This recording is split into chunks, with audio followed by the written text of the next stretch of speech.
So, like, for example, I'm just going to the hypothetical. I obviously don't believe that there's any demons. But in the hypothetical, if someone found out that it wasn't heat that was doing it, but it was little demons, and someone says, oh yeah, but the demons only appear if you heat it. But imagine if you could separate out those variables and have that you could just introduce the demons without the heat, and they did it. I think because his actual the context where she's saying heat is a little too broad, because now heat's incorporating all these things, and he's saying regardless of what's in there, demons or not, heat is causing it to boil. I think that's where Jeremy's coming from that perspective. So find another one where it's more specific, where you can say, even though we can show something as has evidence to be supported, like in the hypothesis, the null hypothesis is proven wrong. Doesn't mean that the new hypothesis is known. It just means that there's evidence to support it, and there isn't evidence to support the null. So that's where you got that wrong, Jeremy. No, first of all, we already know about the demons. It's in microwaves, right? You could superheat water in a microwave. It won't boil. So we already know about the demons. Proof. I'm trusting your claim of proof. I just think that we're saying the same thing, and I just think you're saying the same thing we are, but you're trying to say that in science we have to have proof because we have to have the null, and the null hypothesis is actually a thing. And you're saying if the null hypothesis is not true, then it is proof that the alternative, the antithesis of the null, as you said, is true then. But that's not how science works. Just because you have a well-supported hypothesis and the null is disproven doesn't mean you have proof. That's, I think, what's trying to be made here as a point. Let me ask you this, Zanuck. Has stationary Earth been falsified? Yes. Okay, that means it has to be 100% proven true, 100% that we're moving. Just because you can falsify it doesn't mean is that correct? Is that correct? If we're not if you falsified that we're stationary, then we 100% in fact must be moving, right? Okay, I'm following you. Is that true, or are we? Do you still not know if we're moving, even though you falsified stationary? Well, the tests we've conducted provided evidence. That's not the question. Even the nullification, even the null hypothesis can be shown to have support for it and be wrong. Focus, bro. Focus. I am focused. You falsified stationary Earth. We must know 100. In order to falsify that, we know that's 100% not true, right? Not 100%. So it's not falsified. That's not falsified. It's not. Well, you see, using the word falsification, we've provided evidence to show that it's falsified. Doesn't mean that it actually is, because there could be something that comes up and says, you know what, we left out one major variable here, or one component that shows that it is stationary, even though we thought it was. It isn't, because our evidence is not 100% ironclad true. So you're saying when you falsify something, it could actually still be true, and it's not really falsified. It's not really a false thing about reality. It could still be true. You're saying, yes, because technically that is stupid. No, but it's always I take it as a compliment from you. It's always subject to some presuppositions. That's the whole point. And if someone just changes the presuppositions, then you can't falsify anything now. You're down to not being able to prove anything's not true. You can't do anything, dude. Is a moving or stationary Earth the input or actually the output of any scientific method? Because if we're doing that's not even the point, though. I hear you, Fundy. I was just giving it to him. It isn't the point.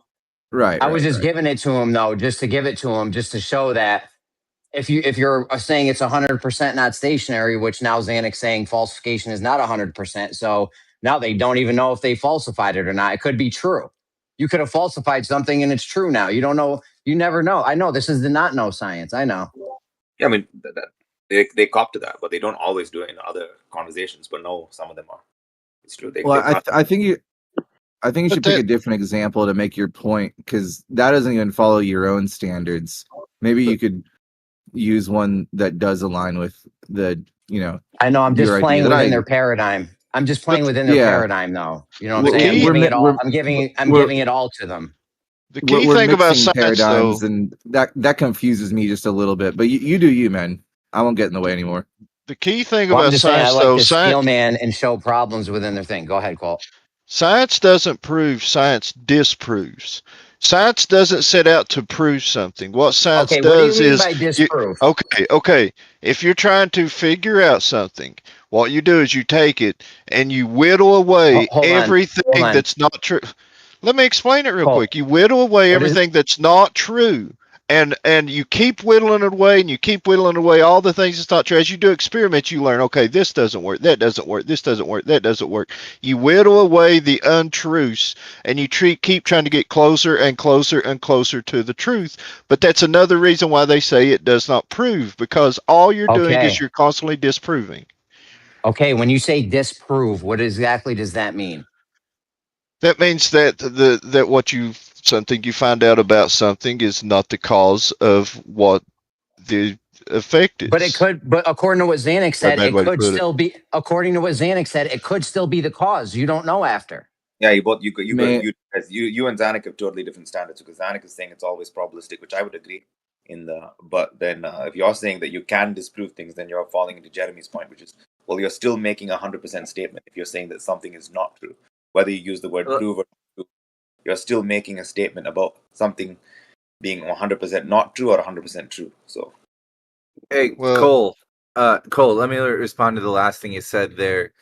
The limitations of what is disproven need to be really strict and not overreaching, because say you wanted to test if ayahuasca or the DMT plant that's brewed into the tea, right, is a psychedelic drug. Someone says, this is a psychedelic drug, you drink it, nothing happens. And so you say, this substance I just ingested is a non-psychedelic ingredient, right? But it isn't that it isn't a non-psychedelic experience. It's that your stomach acids neutralize it. But if you involve an inhibitor, then the truth is revealed that no, that plant actually does include like psychedelic substances. So you may need to have the right controls, and you may be unaware of the right things to allow something to do its job, but there's factors at play that you're unaware of. So if someone, you know, made a tea out of the whatever vine in the Amazon and said, nope, this isn't a drug, this isn't psychoactive, well, it is. It just needs a little help to reveal how psychoactive it really is. right. So So that's a very good example. Now, if you're what I mean by what I was saying is it you whittle away the truths, is if you're trying to say why does it cause you to trip when you take it, all right, you say, is it when you take it, is it something to do with the stomach, and you do tests on that. No, it turns out it's not something to do with the stomach, ruled that out. Is it something to do with the blood? Is it something to do with the way you ingest it? Is it something to do with the way it's cooked? You keep that's doing what, these tests, and you test over and over and over, and you go through everything you can think of. That's why you do hypothesis. That's the point of hypothesis. It's so you but come that's up with also an idea, why. is that it? And then you test it, and you constantly throw out everything that's not true, and you keep getting closer and closer and closer to the truth, but you can never get there 100%. Okay, well, if you're Science saying we can disproves, it whittle doesn't away, prove. okay, if you're Wait, saying we can whittle away the things that are not true and disprove things, you need to talk to Zanuck because he's saying it's a different way. Like, can you guys get your story straight? they don't understand the point. Well, I think the But yeah, most with important point is that when you're doing science, it does need to be cause and effect relationship discovery, and that you don't want to, jump the gun and add extra layers of your conclusion that are actually just assumptions. You need to stick to what did I do, what do I know was involved, and what was the result, and not read into it further than you actually deserve to.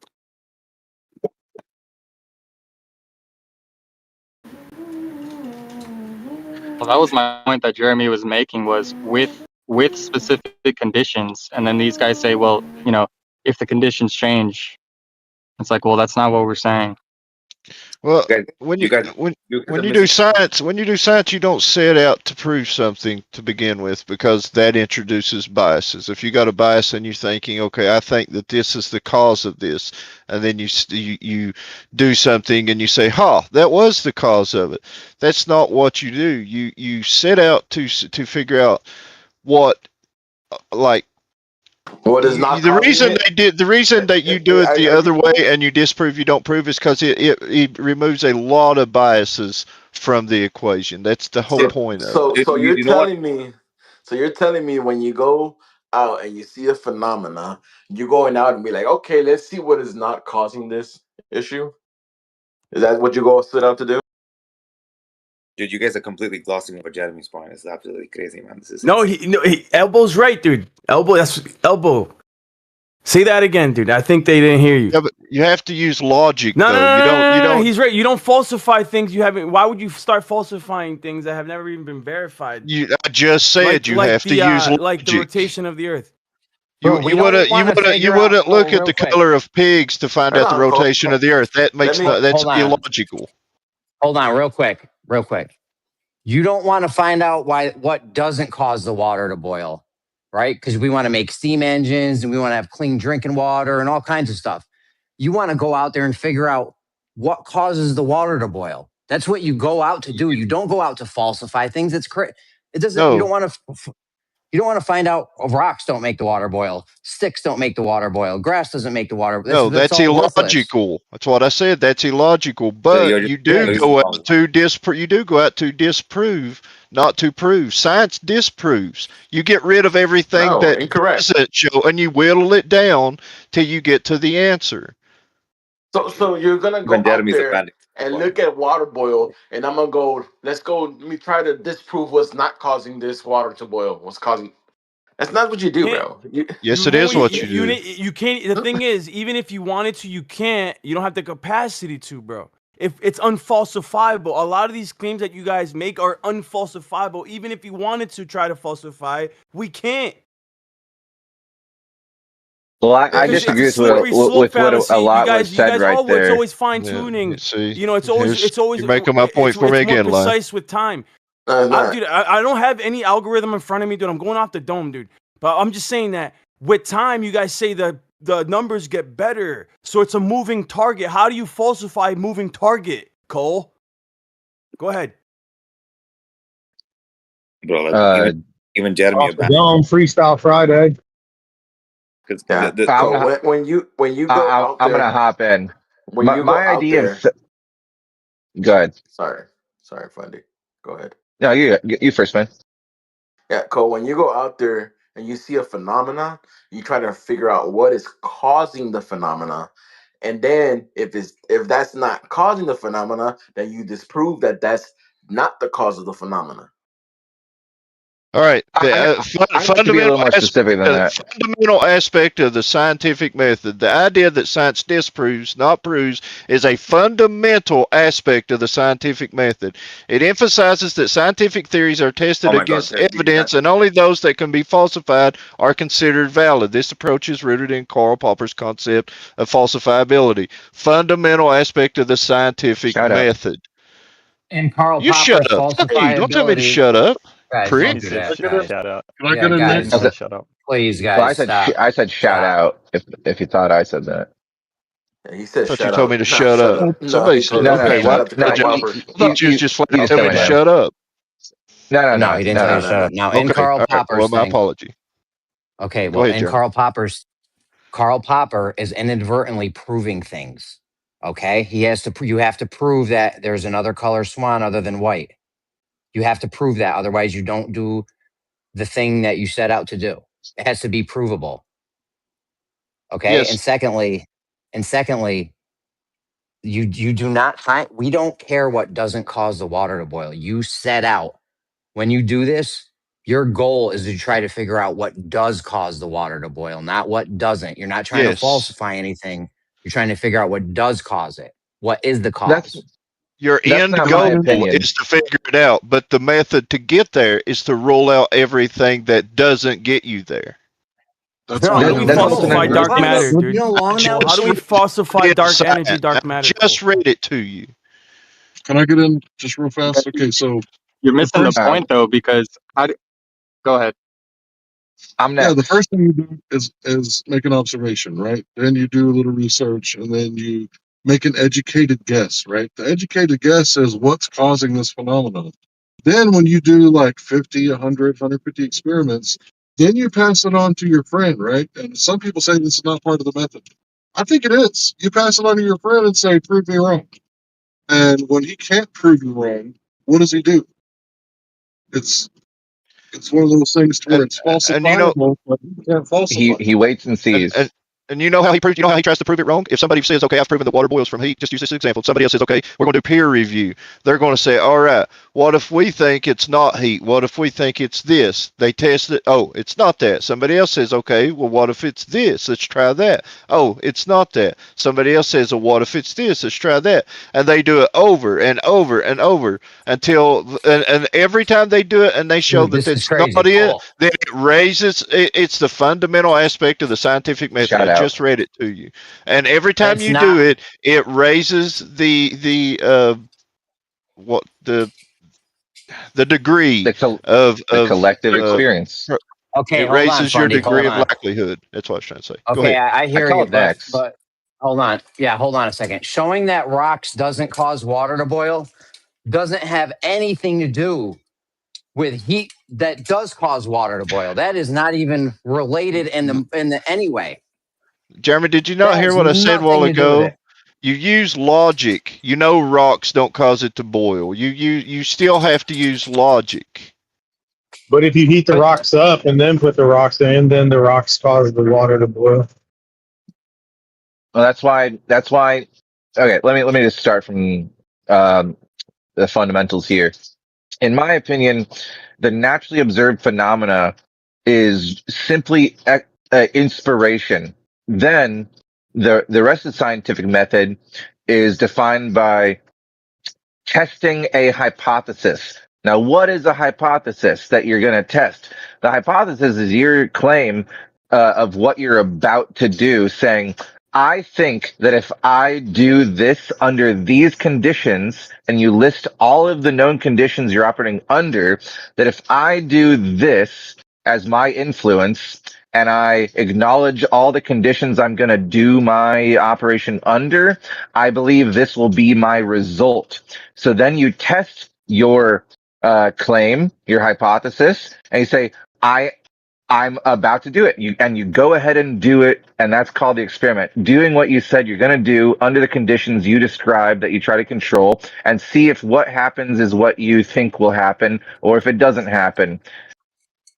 Yeah, that's a good point. You're not going to put out heat causes water to boil, and then scientists are going to go around putting rocks and grass and sticks in it. That's not what they're going to do. What they're going to do is they're going to put the heat to it and see if it actually happens. Nothing to do with what you said about trying all the ways where it doesn't work. That's not even relevant. You are so wrong that you don't even know. I even posted it in the chat here. Fundamental aspect of the scientific method. This is absolutely, if you bring any scientist in here, they'll all tell you the same thing. Dude, that when you test, let me speak.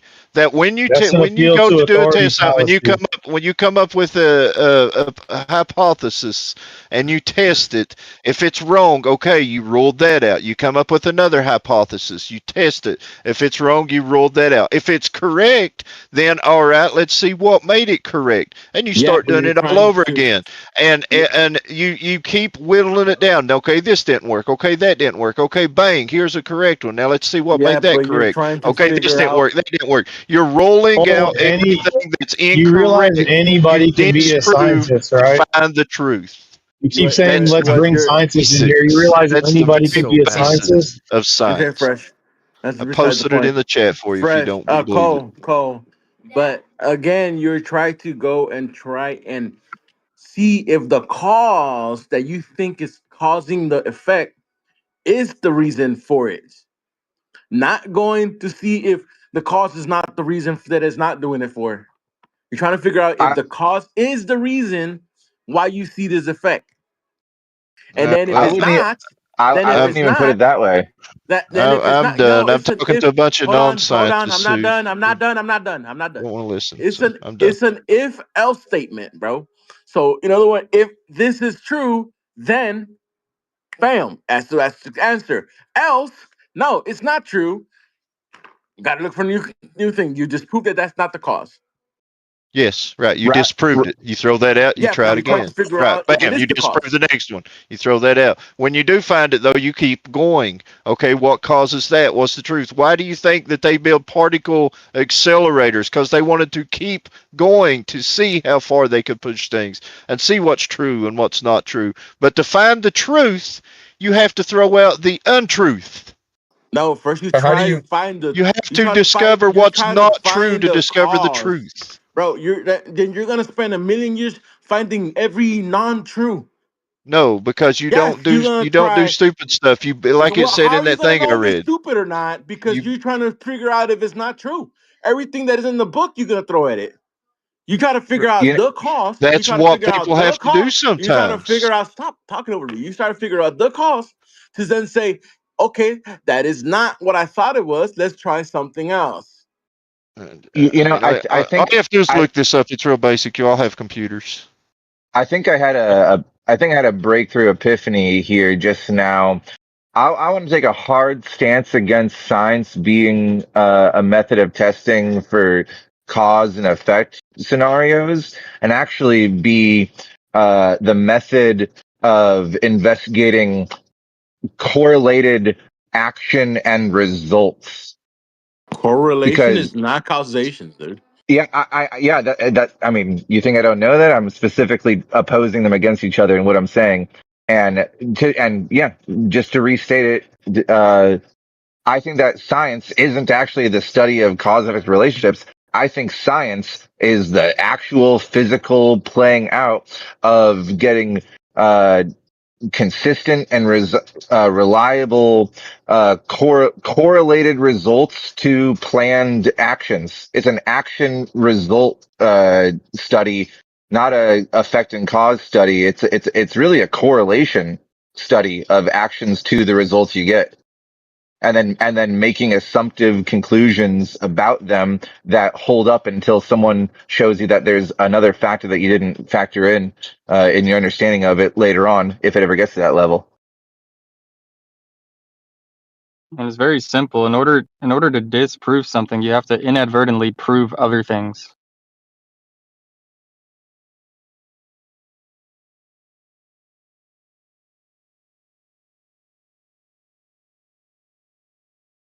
You gotta be careful about what you assume has been taken off the table, because the one thing that has to be acknowledged with all of us being in a non-omniscient or all-knowing position or mindset is that what you think is the direct cause of something might actually be something that causes something else, which causes something else, if it happens to be present, which then gets your result. And just because the other two cofactors are usually there, doesn't mean they always will be. And so when you go to a different environment or a different scenario and you think, oh, it's guaranteed, I proved that this causes that. Well, if the other two ingredients that are necessary to get that result aren't present, then you will be really disappointed and find out that, oh man, my understanding where I thought this was directly causing this was actually just a correlation under certain circumstances that work out all the time. But without the other two things there, which aren't always going to be there sometimes, it turns out that this isn't the direct cause of that. Jeremy's argument, though, was never that we knew the direct cause. He left open the option that over time we can expand on what we thought was causing it. Right? At first, we thought it's heat, and then we find out that the heat just brings the demons that actually do it, and then the demons, are brought by the pixies. It doesn't matter that you expand on the fact that if you want to disprove something, you would inadvertently have to prove that those things aren't causing it. Right? So at some point, you will have to prove something. Well, if there were demons causing the water to boil, well, then heat may be one way to insist or convince them to do their magic to make it boil. But if they have will, then they may decide, yeah, you're heating us up, but today we decided not to follow along with how we usually act. And today we actually only accept prayer requests. If you pray to us today, we'll make the water boil. And so that's just the thing about universal truth claims. It's like, just because something, I mean, someone already said this before, right? Just because something's worked out 1,000 billion times doesn't mean that you know it'll work out the next time. It's just not a position that we're in, and that's why I said it's really a study and collection of correlations that happen rather than 100% causation. Discoveries. I definitely disagree with that. Because you have a lot of correlations, therefore everything would have been science. Man, that's what they try to do, and you're trying to get to the point where you can't actually even prove things. So then, how can you disprove anything? Well, I don't think you can do either. But don't get that confused with you always are wrong, because my overall philosophy about this is that any one of us and any of the things that we think we discovered may be correct. The only issue is you can never be 100% sure that you are right, even if you are. You may be right, sure but are you about can't. that? But you may be right, but you can't be sure that you're How right. sure are you about that, Fundy? I think so. Yeah, how sure can you be about what you just said? I think that. That is what I think. Yeah, Prove it. but then how Prove it. sure are You you can of have a high what level you're of saying? confidence. So pretty much, I could discourage what you're saying because you can never be 100% sure of anything. Yeah, but that doesn't mean I'm wrong, which is what my point was in the first place. That I doesn't may mean not you're be able to right prove to you either. that I'm right. I may not be able to prove to myself that I'm right, but that doesn't mean I'm not. So pretty much, your Yeah, but conversation is pretty much pointless because you can't tell me whether I'm right or wrong. well, Fundy's Well, logic is consistent. If you can't disprove, you can't know. What we're arguing with is you can disprove, but you can't know. That doesn't make any sense. Why do you How'd you think they come disprove up? it if No, you don't my know you Why do did? you? argument is Because not that. Why do yo, you can I get My in real think? quick? argument is Why not do you that you think? can't know. That's Why? Cole's argument.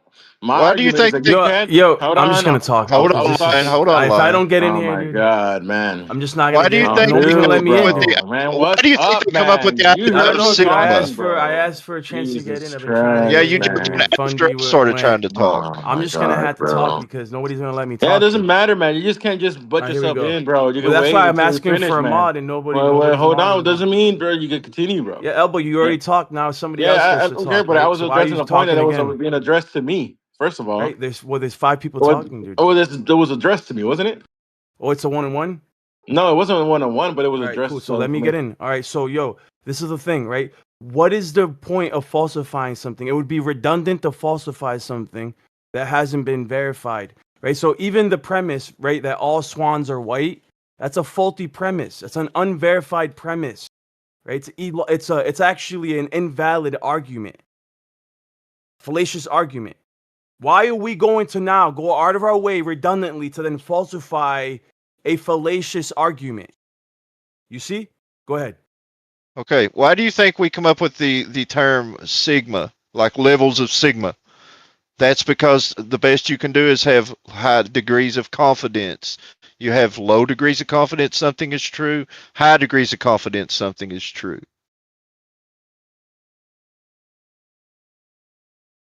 do you think that something could be true, even though some scientist has a low degree of confidence that it is? Absolutely. Hold on. That doesn't make, you're like not making sense in your own You paradigm ask there. you ask me, do I think something? Yes, people can be wrong. Low degree of confidence doesn't mean incorrect, just as high degree of confidence doesn't mean it is correct.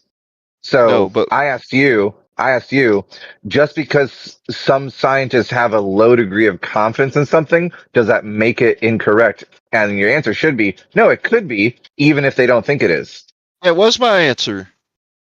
Oh, I thought you said the opposite. If that's what you meant, or I misheard, then we can move on. A little miscommunication. Scientists can be wrong about things. Scientists have been wrong about things. What I'm saying is that's why that's why they use those terms and stuff. And all we can do is go on levels of confidence. You mean appealing to their authority, like you're confident in that authority? Because you keep saying scientist, but anybody can be a scientist. So that's how we know you're appealing to that label and the authority associated to the topic of it. Yes, I'm appealing to people who have spent years of their life figuring things out, not people on the internet who have spent none of their life until the last, I don't know, couple months when they finally heard of a topic, and then all of a sudden they think they're experts on it.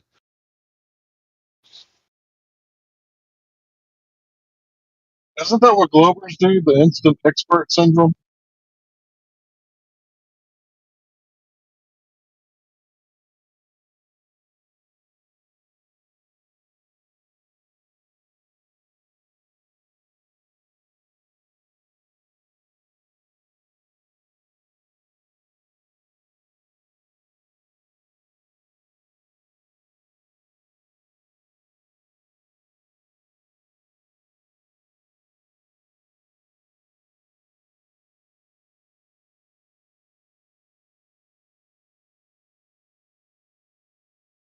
Am I still cutting out?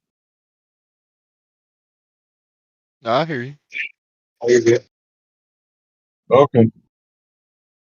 Yeah, so this whole cause and effect thing, it's actually pretty simple. Like, we all know how to make water boil. Like, every time we need to boil a potato, throw some salt in there, even though it's not necessary, but since we're boiling potatoes, throw some salt in there, and then add the heat. Like, we all know innately. It's, you guys have a philosophical argument, no, and that's fine. Just, you know, you got to say it's a philosophical argument. You can't say we scientifically know that we don't know, because science doesn't prove things.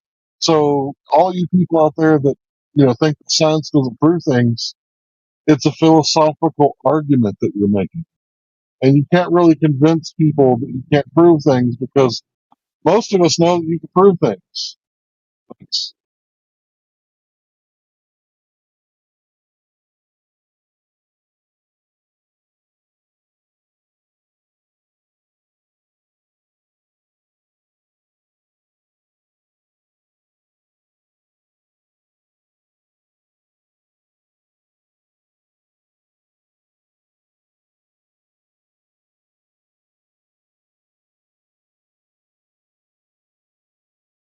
And if you're claiming that you can't know something when you Can we? deviate from the science, when you deviate from the scientific method, I would agree with that.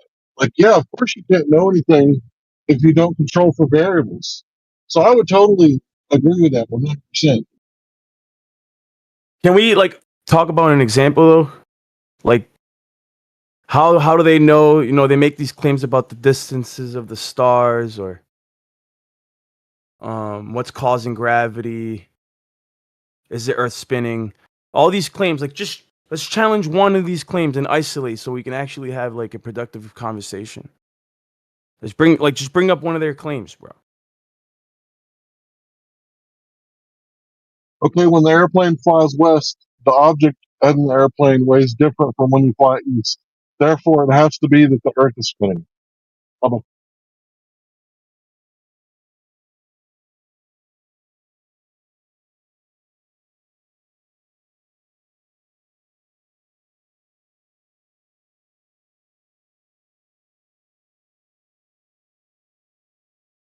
Isn't that one of their arguments? I don't know, man. That one's a difficult one. You have to avoid using the absolute terms like has to be and must be and things like that. Definitive absolute terms are not good. Well, then why bring it up if you're not sure? Absolutely. Is it just to make it sound like you're making an argument and you're really not? Absolute. Well, that's What the is that thing. like? It's if they're not making a positive claim, right? What's the whole point? Why are we here? If you're not making a positive claim, you're not making a conclusion, right? Because you want to play this neutral ground, like, oh, we're not actually making any claims. Science doesn't prove anything. That's a convenient position to be in. A high level of evidence is still a positive claim. A high level of confidence, is still a positive claim. Because what the scientists are realizing now is that if they were to assert the conclusion or affirm the consequent, it would be fallacious reasoning. So instead, they play the neutral ground, right? Oh well, I'm not actually making any positive claims, guys. Don't. Nah, that it ain't gonna work. That's That shit don't work that's here, bro. That projection, shit don't man. work here, bro. You're Wait, projecting, Lion. You're projecting. Because what? that's the difference in the form of an argument, whether you affirm the conclusion, right? Assert the conclusion, or you leave it up, right? You leave it up What? to inference or like Wait, neutrality. Like Lon, it do could you be really something think that else. science? Do you really think that scientists just now started using levels of confidence? Do you think it's like No, all of a sudden they start doing it because flat earthers introduced fallacies to them? That's no, basically bro. what you're That's trying to not my say. argument. That No, was dude. your Why are argument. you? You said That's not my scientists now argument. realize that it's fallacious that they say so now they started saying that they can't prove. That was your words exactly. Yeah, you're reframing my argument. Am You're I? reframing my argument. Yes. I'm not listen, my whole if you actually know my position is you cannot come to any truth with inductive reasoning. You can't come to knowledge with an inductive reasoning, dude. I can give my whole spiel on it.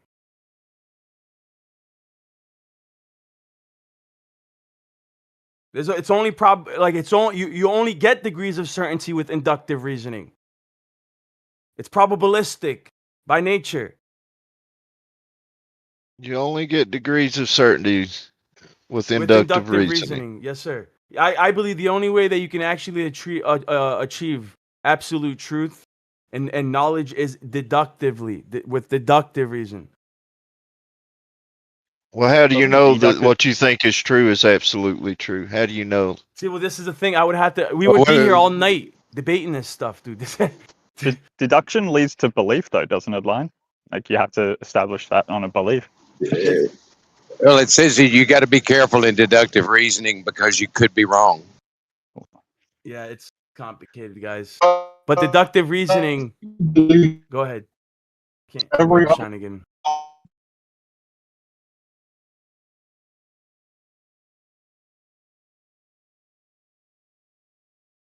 I think he I was going to roboted say, completely after out. you've deduced, Go ahead, you're good now.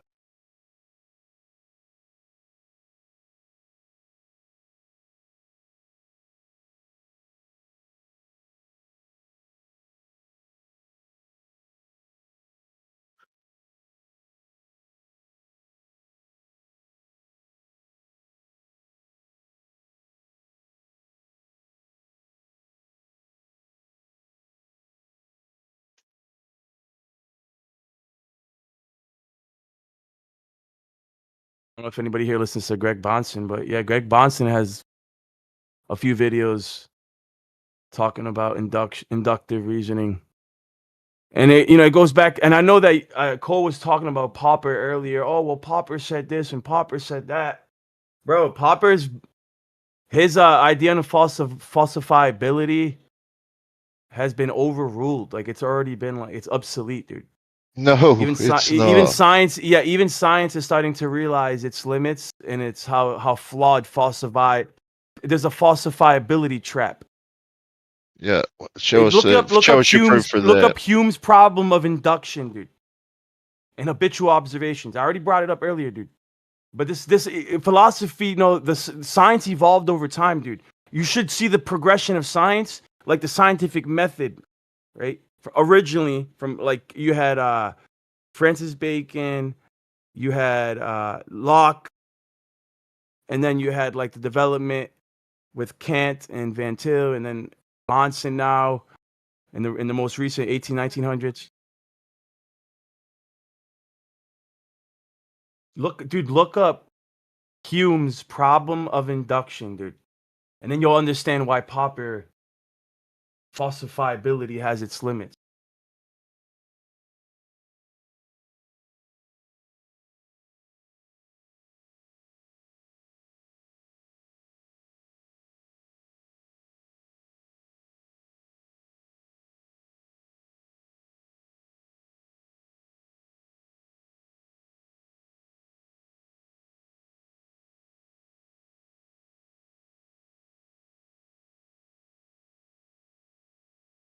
There you go. It says here,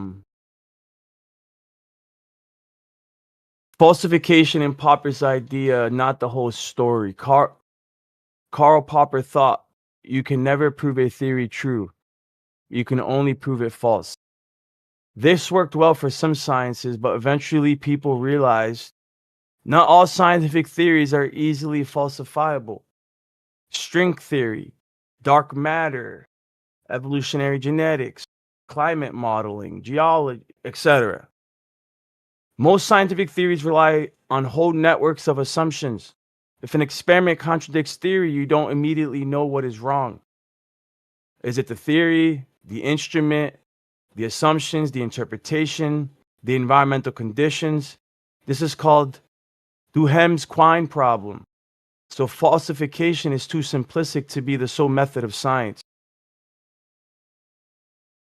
Falsification can be used to dismiss a theory prematurely, demand impossible experiments, pretend something is false simply because it wasn't confirmed, attack worldviews that aren't shaped like scientific theories, That undermine second to last historical one. facts or metaphysical That, claims which aren't testable. Go ahead.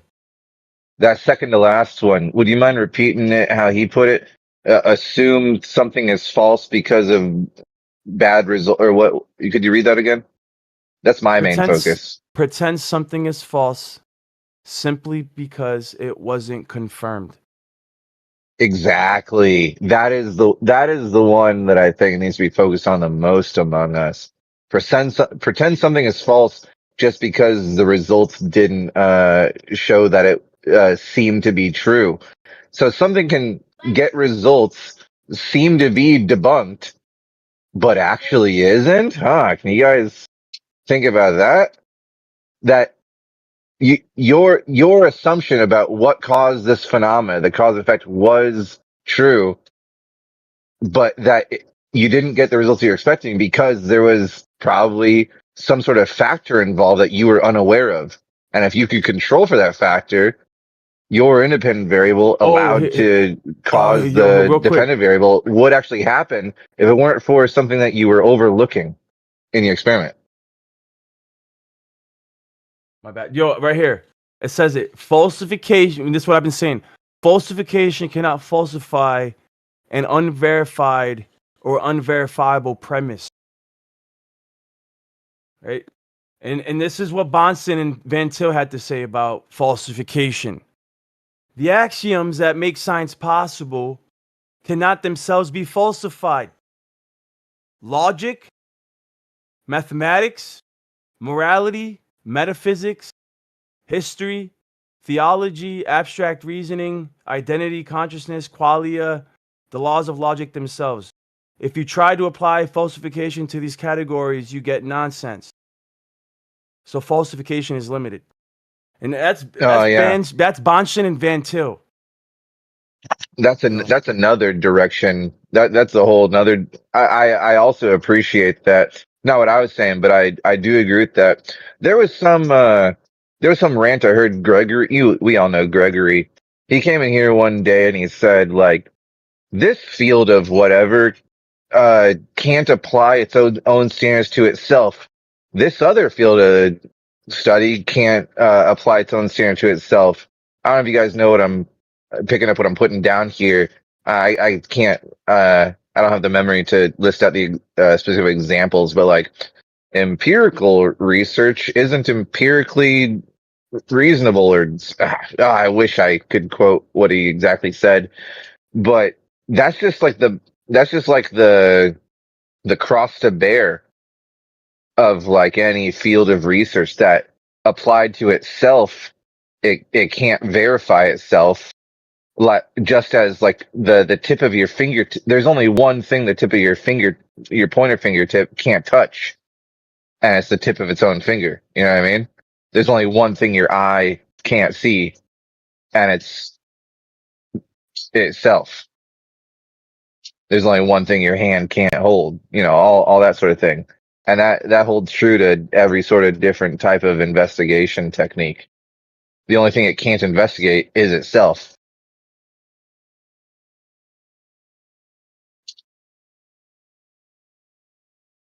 can the scientific method be scientifically proven as a valid way?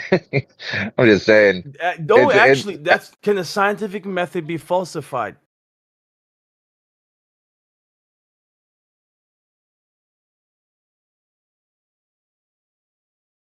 well, it's obvious that even to ask that question for anyone to ponder on it and respond already moves past the scientific method itself and introduces just a discussion of philosophy, which has many schools.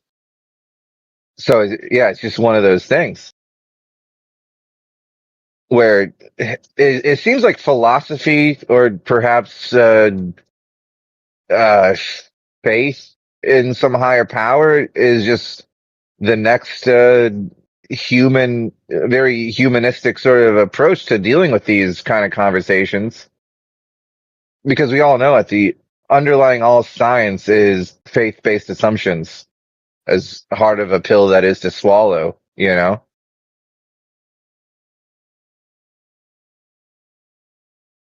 And it's fine. I mean, I can live with that. It doesn't bother me.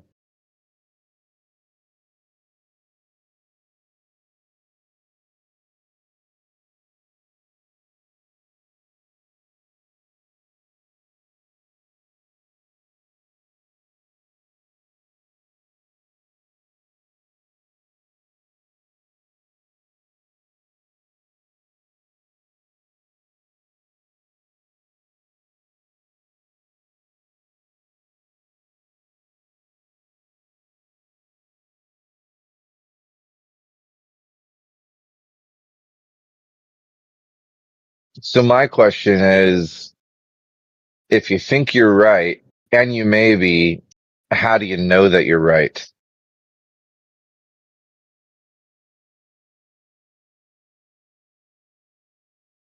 Or correct is what I mean by right. But that's my whole thing. Anyone's opinion or idea or conclusion on something may be correct, but are you sure you're correct? You may be. You really may be.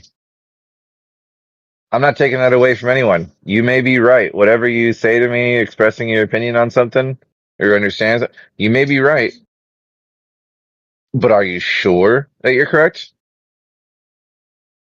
That's where I think no one can be sure that they're correct, even if they are.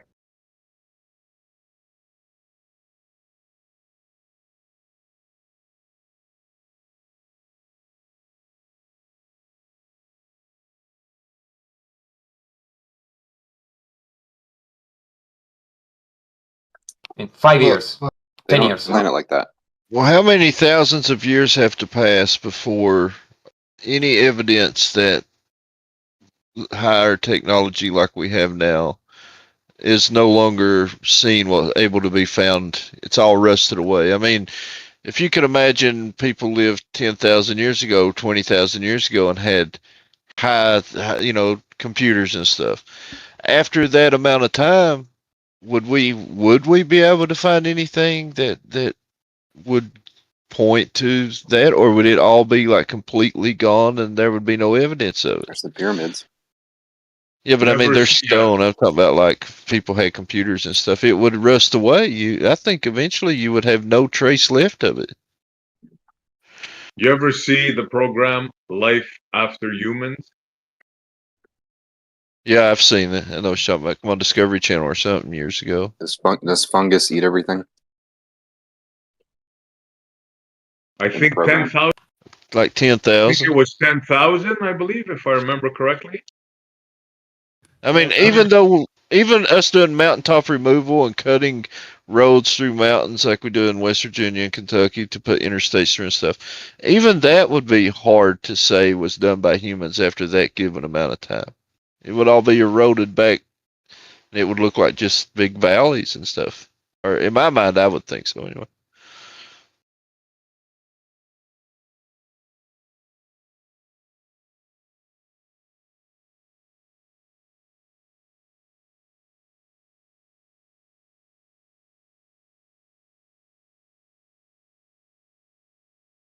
You know how like they can do like cloud seeding and like make it rain and all that? Do you think it's possible that they could make it rain so much that it would cause a flood? Just like endlessly cloud seed to where it's just raining everywhere and it would actually cause a flood? Like outside of the idea of like some like Abrahamic God doing something, like outside of that, I'm saying, could it be possible that they could actually just cloud seed and make it rain so hard for so long that it actually causes a flood? Is that possible? Do you think? That's the theory behind the pyramids for some people, I believe, that the pyramid technology was accessing sort of waters above and sort of channeling that stuff and then caused the flood or the Great Flood. Just one of the theories there.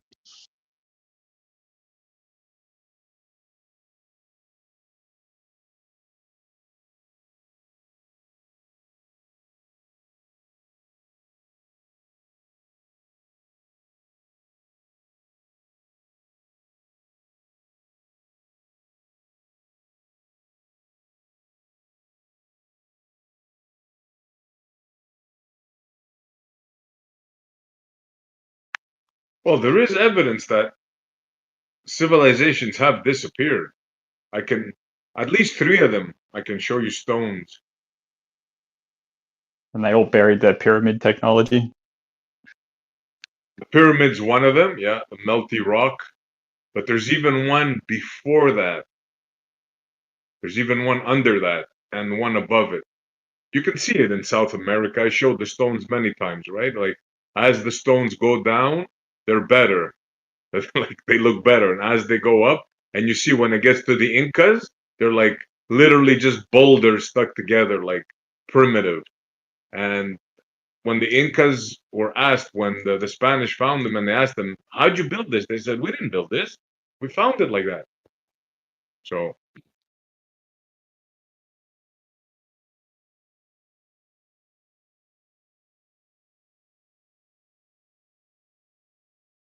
I'm convinced this has happened for sure. There's no 2 doubts about it in my mind, anyway.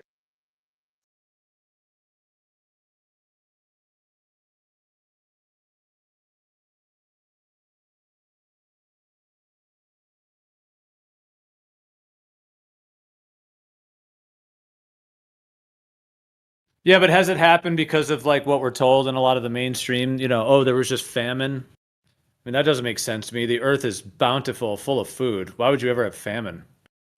Now, I know there's the idea of like locusts or some kind of insect coming in, but the reasons we're given for these societies, it just, I don't see any reason. I mean, I guess you could say disease, but I would also say that nature has all the medicines we need as well. And for a disease to kill everybody, people just have to be stupid. And they eat trash food and then they all die. Yeah, but a lot of people are eating trash food now and the world's still thriving overall, even though people are eating Skittles every day. Not really. Well, I mean, the population is only going up though, right? In terms of the whole population going out. Like, yeah, people are not healthy as they should be, but they're not healthy at all, yeah. It's kind of like China where there's like all these people, but they're all about to die. I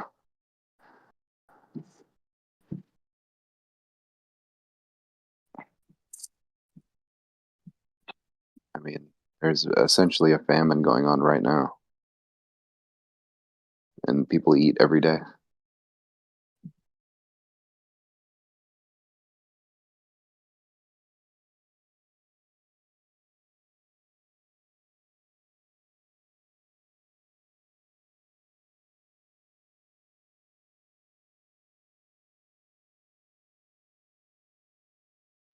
Yeah, I don't buy like a worldwide plague. Like it passed the oceans, it even went to the islands and that. I don't buy that.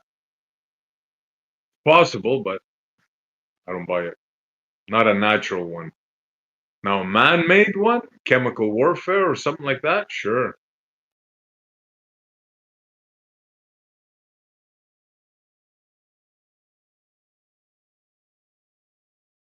The food runs out, well, you move, you go somewhere else, you start your civilization elsewhere.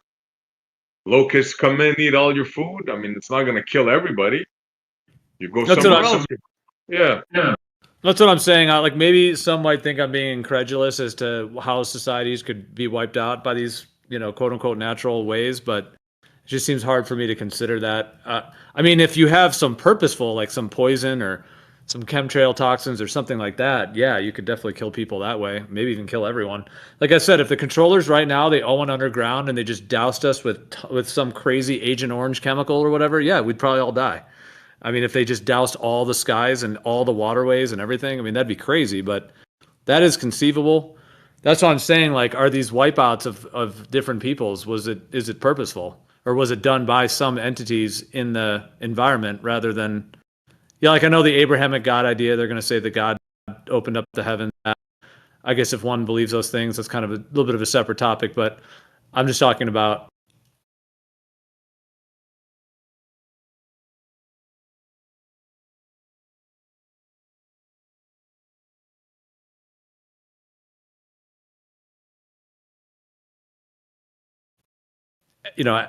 some beings that are on the earth with other beings, and then one group of beings does something to the other group of beings, kind of thing. That way, maybe even kill everyone. Like I said, if the controllers right now they all went underground and they just doused us with some crazy Agent Orange chemical or whatever, yeah, we'd probably all die. I mean, if they just doused all the skies and all the waterways and everything, I mean, that'd be crazy, but that is conceivable. That's what I'm saying. Like, are these wipeouts of different peoples, is it purposeful? Or was it done by some entities in the environment rather than, yeah, like I know the Abrahamic God idea, they're going to say that God opened up the heavens and did that. And I guess if one believes those things, that's kind of a little bit of a separate topic, but I'm just talking about, some beings that are on the earth with other beings, and then one group of beings does something to the other group of beings, kind of thing. That kind of scenario, like pretty much like we have now. I mean, like I said, it's conceivable the controllers right now could take all the technology, go underground, kill all of us through whatever method, and then they would just be the only ones left, and then they could repopulate, or if they have these long-lasting family lines, they could probably go for a few hundred years just being on small scale if they want, and then they could build up whatever story they want to build and have a religious book and whatever they want to do, and then roll it out and then start spawning new people, either through cloning or through, it doesn't even have to be cloning, but just through breeding, and start some new thing if they really wanted. I mean, I'm not saying that means they're like all powerful, but unfortunately it is the case when you have, it's sort of like the banker in the Monopoly game can just steal all the money and run away. It's like, unfortunately, when some group has control over things, then that's why you got to trust the banker in the game of Monopoly, because it can ruin the whole game if he if he's corrupt.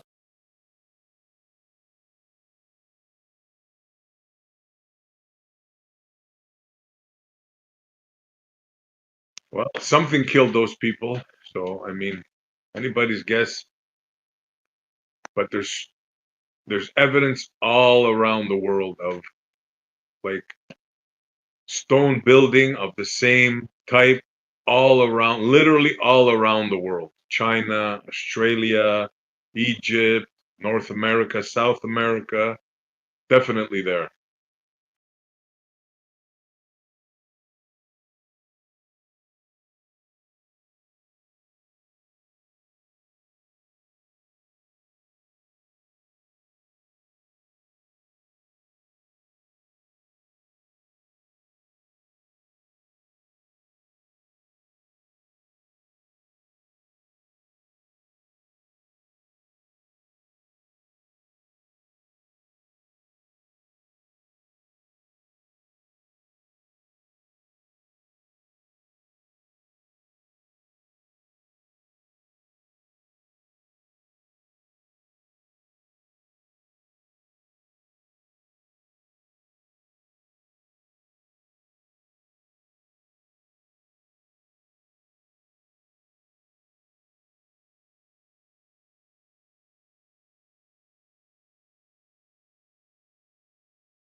Yeah, for sure.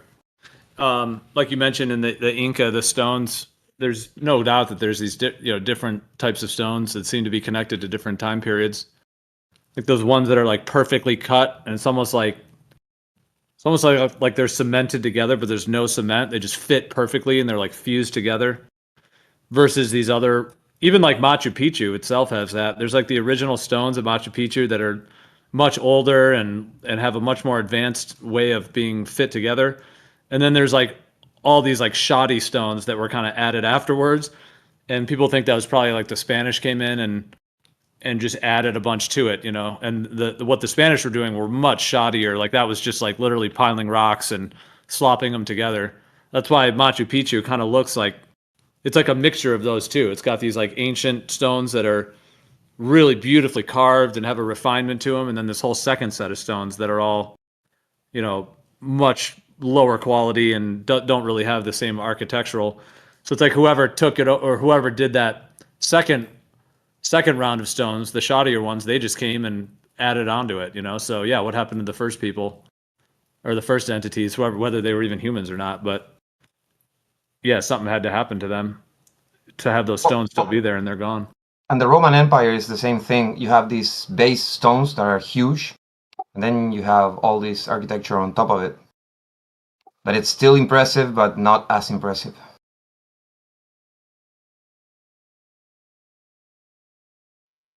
Yep, check. This is new one I just found out recently. You ever see this one? The dude holding his penis? I know it sounds strange, but there it is. And this one is dated 11,000 years ago. Now, I don't know how they did that, but, you know.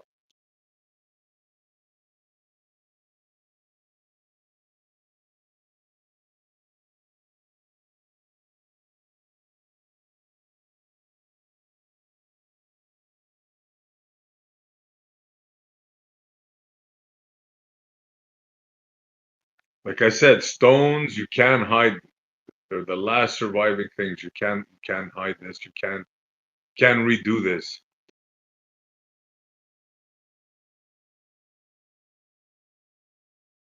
That's why Masons like them so much. They want their stuff to last forever. Yeah, good point.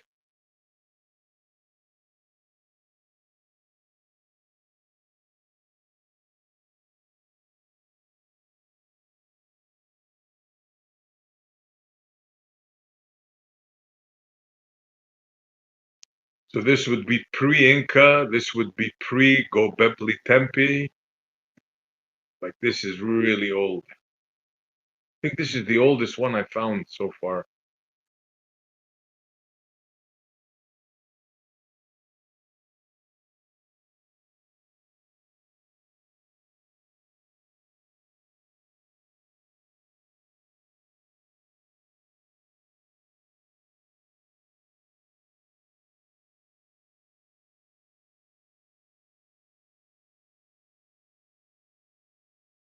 This is another one close to Gobekli Tepe in Turkey. This one is dated 7,000 years ago.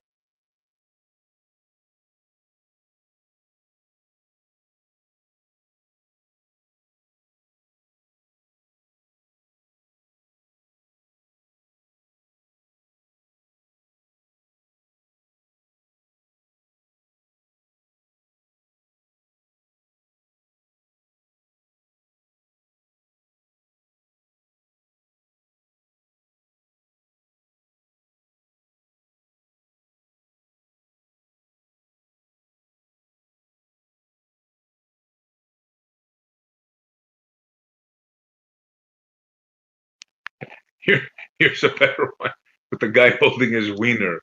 Now I don't know what the hell that's all about, but yeah.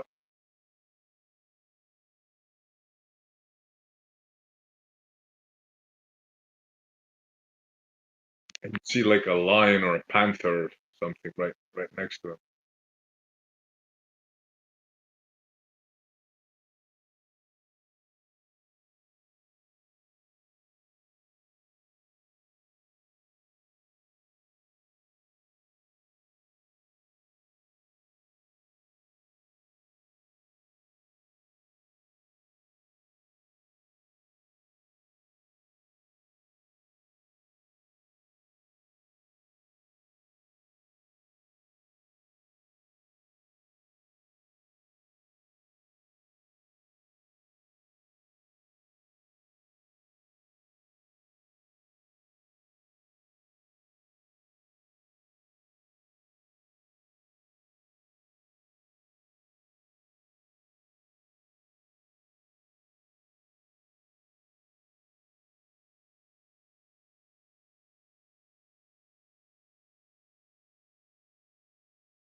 I guess it is always possible that people could die of just like some kind of a somewhat supernatural or unknown kind of reason, you know, like maybe something like genetically or something biochemically in the body. Like I'm saying, outside of like actually purposely being poisoned, that people could just die for. Like I've even thought like the people in power right now, like the controllers, like what if they like we don't really know like I guess like who they are exactly or if they're even human or if they're non-human. But what if they just like something happens, like whether it's an unknown disease or something even on a more supernatural level or where they just stop, like they just start dying, you know, like maybe of unknown cause.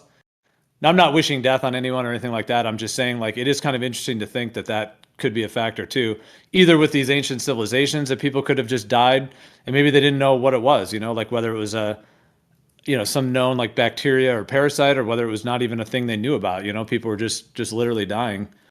So, I mean, that is conceivable. And I've even thought like the controllers now, like what if like their cycle is done for and, you know, if you think about it from the idea of like a creator or some other intelligence or on a higher level, like maybe just their time is done, you know, and they would just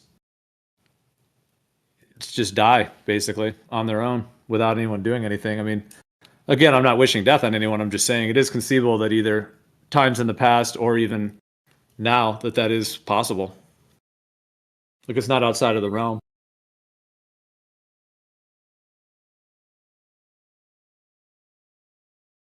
I think in the past, Crazy to I mean, think how it happened. Like,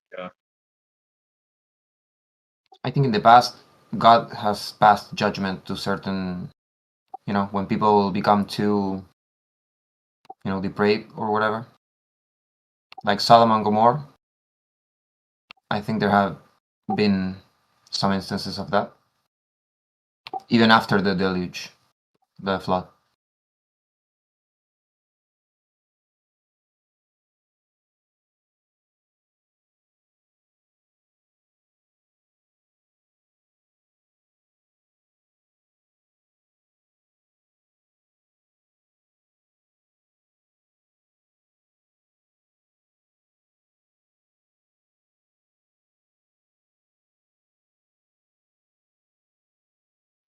yeah, the supernatural route. Sure, why not?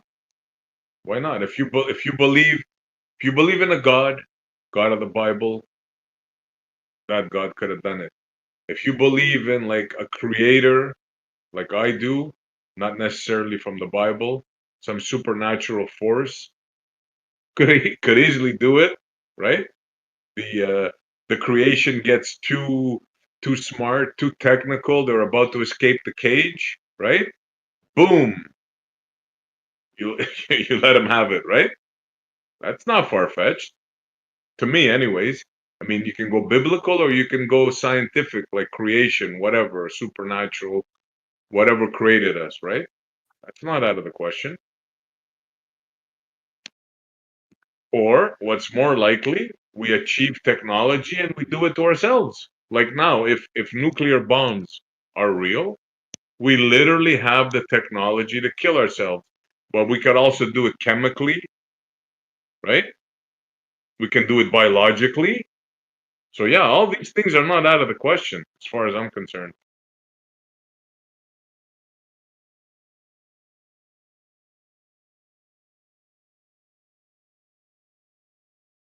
We are trying, that's for sure. Yeah, we're. I don't want to start fear mongering, Howard, but we are so close to that. Yeah.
You know, all these like ancient texts that were given today. Why aren't there any texts that actually give like the whole story of where we came from and what has gone on in the past? I know The it's kind Bible. of yeah, but the Bible like it just talks about some Jewish people like roaming around in the. I mean, it doesn't really say much like in terms of really what's going on the whole earth. It's kind of like some limited Jewish people. Yeah, but if you take the other books like the Book of Jasher and other extra canonical books, it gives you a pretty solid view of what's been going on.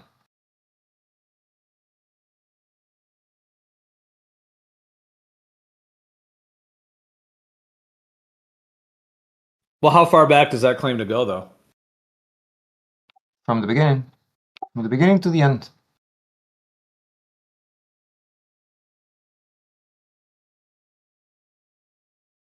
And you think that covers it all? Yeah, pretty. It's pretty solid.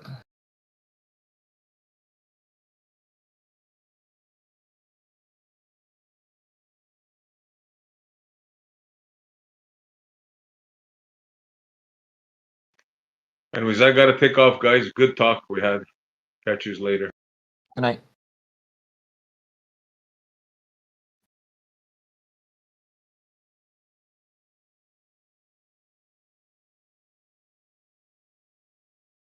I hear you about the Bible does have some claim histories, but it doesn't really cover.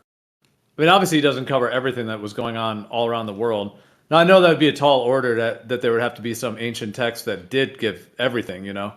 But it just seems like if people were around, there should be more than we're given. Like, you know, like like in South America and just in other parts of the world, you know, that it seems like there should be more history than we're kind of given in terms of all these, you know. The thing is, you would have to go to the books of, for instance, if you want to know what happened in China, you go and you analyze what happens in China, but it won't make any sense until you put it, you look it through the lens of the Bible. For instance, all these different gods everywhere. I mean, they are the same gods with different names. You know, it's just like it's the old gods they had in the Tower of Babel, and when the people started talking different languages, they went all over the world, but they took their beliefs with them. So you know, in Egypt it's like Osiris. Well, in Greece it's like I don't know, Jupiter or whatever. They are the same gods. Sometimes with the same appearances and instruments and vimanas and stuff.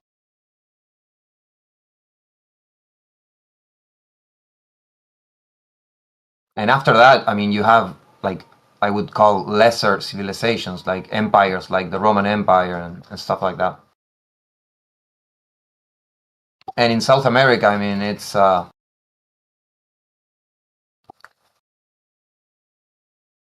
like there haven't been any big advanced civilizations since the very early ones. That's why all you have is, you know, stones.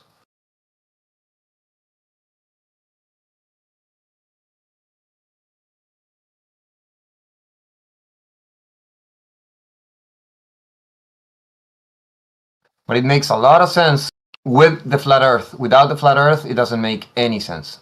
And that's the important part that I always talk about, that you know, the worldview that I have right now wouldn't be possible without the flat earth. It's like essential. Because without the flat earth, Genesis doesn't make any sense, and many other things don't make any sense.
Yeah, well, no, I hear you. It's interesting because like the globe Earth kind of paradigm has more the idea of like survival of the fittest and evolution, and therefore these civilizations kind of rise and fall because of whatever reason they kind of claim, and then oh, there's disease and there's this the harsh environment causes these civilizations that they can't last, and then now like our civilization is strong enough that we've got the technology and sort of within that whole like limited resources globe Earth paradigm. Whereas having like a stationary planar Earth changes that whole thing. So that means that there isn't really limited resources. We're not just a result of some kind of random evolution on a ball in a huge vacuum, a massive vacuum that's in this sort of insignificant speck, and just by chance it all came together. Instead, like on a stationary planar Earth, like life could have been thriving for perhaps even much longer than they claim with the globe. And then they're also it's like more of like a playing field for different layers and levels of things to be playing out rather than like the whole evolution story. I think one of the biggest problem that they have is explaining how, because as intelligence knowledge also like goes linearly up, and they can't explain really all these ancient technologies and civilizations, and the Bible explains them like really easily. It's difficult to swallow, but it's there. Languages as well, they can't explain how all languages like seem to have risen from like at the same time. Bible explains it.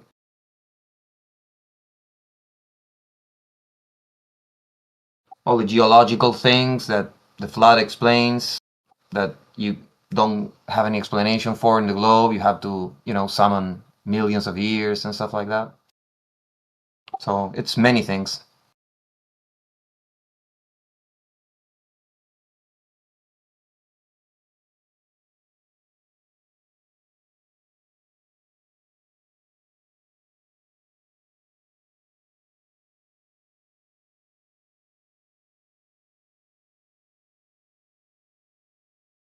Do you think the globe Earth paradigm is like proof that there was some kind of a reset because they got everybody believing this completely different idea that was never a part of humanity, the globe Earth thing, before they came in? Do you think that is like direct proof or evidence that there was a reset since they've shifted everyone's viewpoint into this globe paradigm? No, this was a gradual thing over the last 500 years with the European civilization.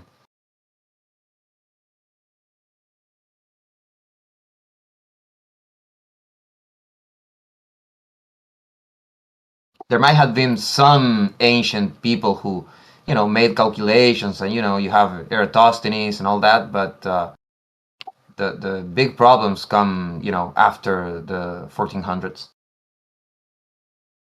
in Europe. Spain, Germany, Italy, these countries.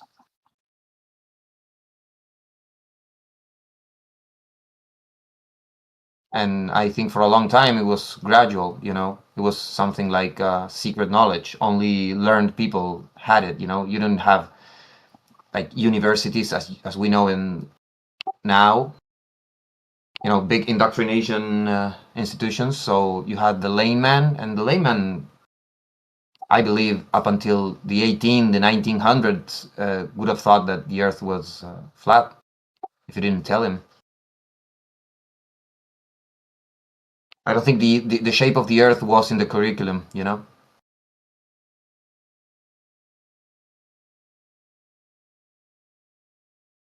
We put it in the curriculum as the theories developed. It's not like Copernicus got out his stuff and then 50 years later everybody was, learning about these things, or Kepler or whatever.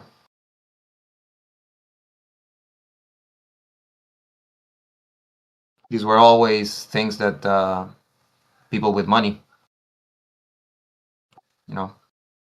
that's why always people with money were around exploration and stuff like that. The money for Columbus to come here, and the Medicis in everything and stuff like that.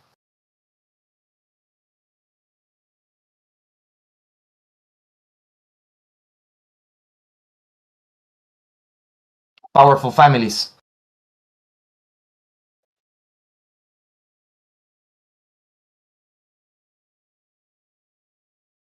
And the church as an institution, right?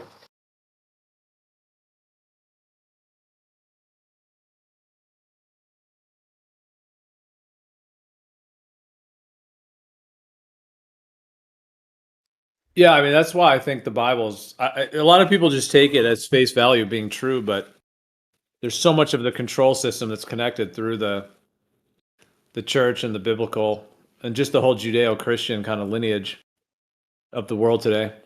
No, yeah, but the Bible is previous to the church, and if you really go back and study where the manuscripts come from and all that, you realize the chain of events. You know, people think that the Bible is this thing that has been rewritten 1,000 times, and it's not.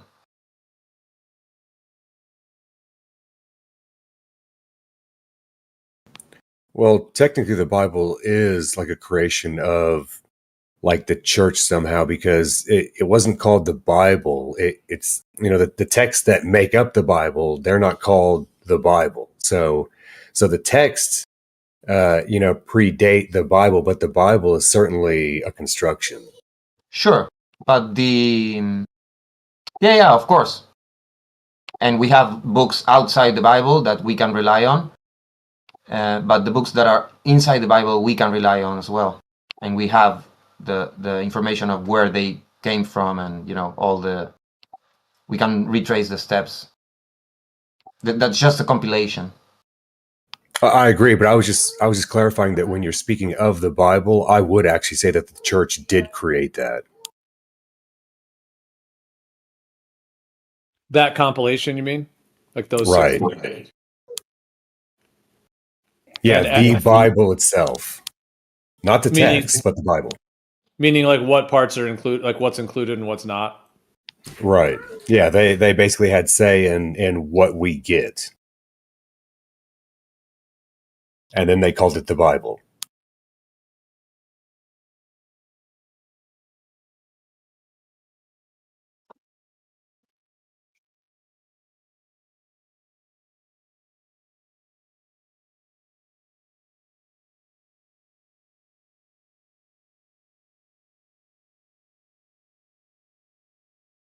Sure, but this job was done by priests, and it wasn't done to, you know, control the world or whatever.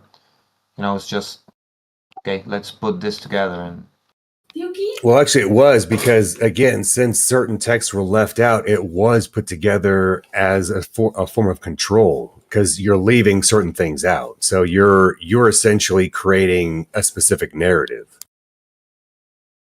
how is the Bible a book that helps you control people? Well, again, because so they're giving people the truth, but they're not giving people the complete truth. So since you're not giving them everything, you're controlling them.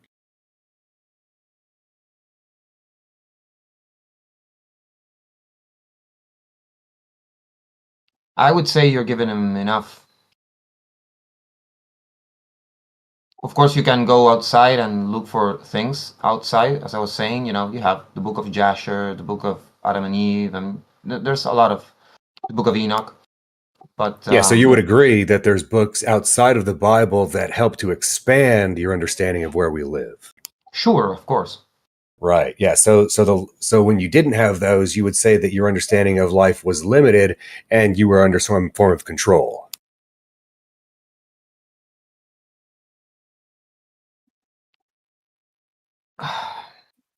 Like control. What do you think you can control with? Okay. You know?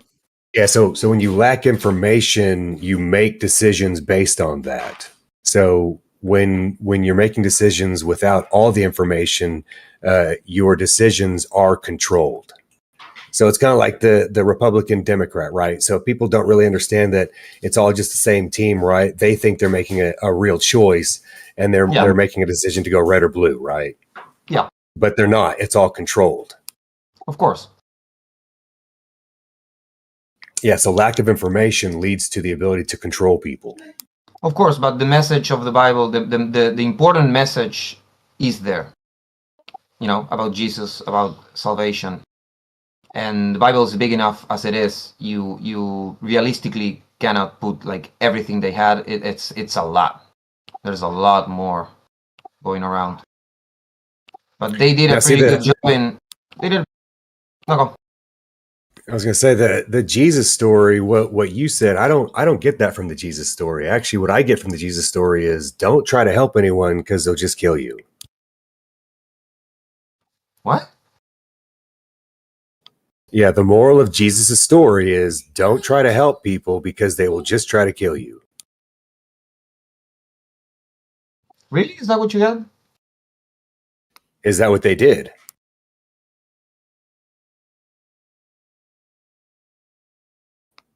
Yeah, that is what they did. Now, I'm sure in your experience, you've gone to people and attempted to give them information to attempt to help them in their lives, and they don't behave well, do they? Most people retaliate with something, right? Yeah. Yeah. See, but most people don't. But yeah, but since people don't actually read the Bible, right, they don't learn lessons. Of course, but then again, if they're making this book to control people, but people don't read it, or they even read it like in Latin, so people wouldn't understand. I mean, that's why you have the Protestants. Who was it, Luther, that translated it, and you have this huge movement of people saying, okay, the church is not. This book is saying the contrary of what the church is doing. That's why it's kind of silly to think that the church built this book to control people, because they would have read it to the people, and they read it in another language, so they wouldn't understand. And once people understood, they went away from the church. You know, so that's the important thing about the Bible. The truth is in that book. You just have to read it. It is, again, but like I said, it's been controlled and manipulated. And when I say the church, I'm talking about the Catholic Church. They're the main, what would you call it, instigators of the current Bible that we have. Yeah, but that's what I'm saying. If you're creating this thing to control people, then why not then read it in a language that people would understand it?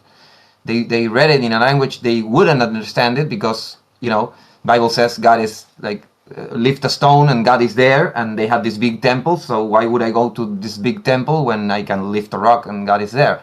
So it's things like that, you know? Wait, you're asking why they read it in a different language instead of language that people could understand? Of course, if you're going to make this compilation of books with this frame of mind that you're going to control people with it, then why not read it so that people would understand your compilation? I mean, you compile it, and then when you read it, you go like, oh, and people don't understand anything, and it's all rituals. But then when they translate it, you got this huge movement of people, and they killed them. I mean, the person before Luther, an Englishman, before the press, before the printing press, they used to translate it by hand. And they used to get a Bible and put it in their necks and burn them, you know, person and Bible. So why would they do that? It's like, you know, the Bible goes against the church. That's what I'm saying. So it's not logical, that it doesn't follow that they would make it, you know. It was just a bunch of priests, you know, and I don't know who told them, like, okay, make a compilation, you know, make sure, you know, get the story right. And they got together, and you know, and most Christians think that was inspired, because there are certain things with numbers, gematria and stuff like that. You know, the study of you know, like numerology, and there are certain things that happen with the books of the Bible that it's clear that it's like the texts are God inspired, and the compilation itself is also God inspired. Otherwise, you wouldn't have this movement. And the only reason why they couldn't stop the movement was because in Germany, you already had the printing press, so they couldn't just get the people and their Bibles and burn them. You know, you were printing Bibles faster than you could burn them. And that's the importance of Copernicus and all the people that came after it. Because they say, okay, we cannot fight this anymore. So what are we going to do? We're going to rewrite Genesis. We're going to show them that Genesis is bullshit, and that the text is bullshit. So they start to come up with all these narratives about the world and its creation. Well, okay, so to your point about them reading in a different language, it actually makes a lot of sense, because it's just like lawyers and doctors and anything today, right, where people get an education for it, right? So you have someone who's quote unquote educated, right? And then they now have this perceived authority over someone who isn't educated. So, they're technically speaking like a different language to someone else, right? So like lawyers, doctors, right? When you go along to a lawyer or a doctor and you talk like logical sense, right? They'll say, "Oh, you don't know what you're talking about because you're not a doctor or a lawyer, right? You don't understand the ins and outs of what, right? Whatever." So they did the same thing with the Bible. So they had it in a different language, and then they read it in a different language so that the common people wouldn't understand it. And then they gave them a translation, and they said, "Listen, we're the authority. Don't question us." Of course, they were reading perhaps things that don't do this, and the people wouldn't understand it, and then they would say do that. So the point I'm making is the Bible itself is not the bad guy, and not where the power of these people came from. The power came from them being an empire. Well, right, but they used the Bible to their advantage. Well, but they didn't actually use the Bible, because if you're reading, you could have been saying blah blah blah blah blah blah blah blah. It's or reading the Bible in Latin. Only the top people would understand the message. And when people like Luther studied it and said, "Oh my God, this is saying a completely different thing that what they are doing. So I'm going to translate it to Germany and I'm going to start my own movement." Well, so then that's probably why they had World War II, to actually get rid of Germany, because they probably were against the Catholic Church, and that makes sense. They hate Germany. They hate Germany. They hate them. Well, the Catholics hate everybody. Yeah, but I mean the people more than the Catholics. I mean, you're getting a lot of people that have nothing to do with it there. What I mean is them, they, the bad guys, whoever they are, whatever. Oh, you mean the reptiles? Whatever you're gonna call them, the ones with real power, they hate Germany. Yeah, but that's the thing. They don't actually have any real power. The power they have is because people give it to them. Well, I don't know about that.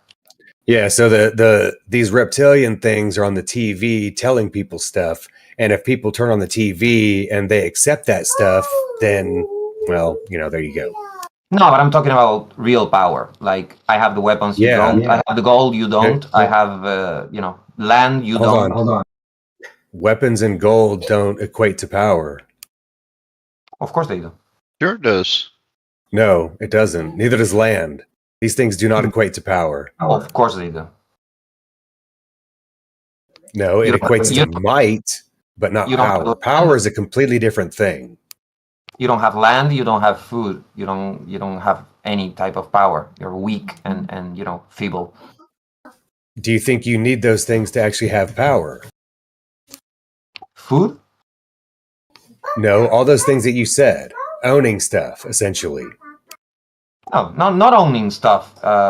It's not like I'm saying you have to go have a Lamborghini to have power. No, I'm talking about true land.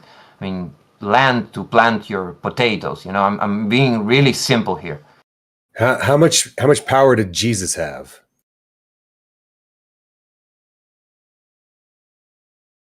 Yeah, apparently not much. He was crucified. That you don't have, that we don't have.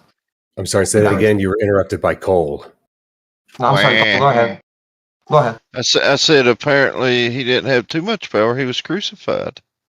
And then he came back. He has power as a god. Did you read the Bible?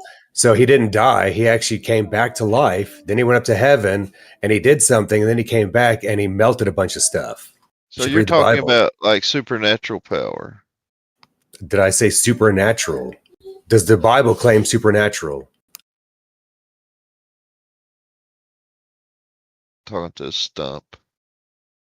Well, the power, I mean, it's God's power. So we could argue that, yeah, it's supernatural. I mean, it manifests in natural ways, but I mean, technically, there's no character named God. It's Yahweh or the Elohim. yeah, I don't like to use his name in vain. But yeah, you know who he is. I mean, but saying God is like some form of Satanism. You know that, right? Why? Why? Because that's not the creator's real name. It's not God. There's no God. I don't call my mom like Mirna every time I talk to her. I call them mom. Me too. With my mom, not with your mom. I don't use her name. I use her title. God is a title. Okay, so in your head, when you think of the word God, what happens? I mean, I don't think Jesus said that word anywhere. God? No, the other one. His name. Yahweh. Yes. You're right, and that's interesting, right? So if the Hebrew book came before the Greek book, why wouldn't Jesus say Yahweh or Elohim? Wait, he does say Elohim, but he doesn't say Yahweh. Some things were written directly in Greek, not Hebrew. They weren't translated. See, that's interesting, right? He says Elohim, but he never says Yahweh. And Yahweh is a character in the Hebrew. Yeah, but the context is there, and they all knew who he was talking about, because he's saying the God of Moses, the God of Jacob, and you know the God of Moses and Jacob is Yahweh. Well, I think when Jesus was talking to the Israelites, he actually referred to their father as the devil. That was a specific sect of the Israelites and specific people within that sect. It was the Pharisees, and within the Pharisees, he was talking with the bad people, which now would be like the child molesting priests or something. And he would say the same thing to them now. But to the regular people, he was just, not every Israelite was a son of Satan. I mean, all the first Christians were Israelites, so.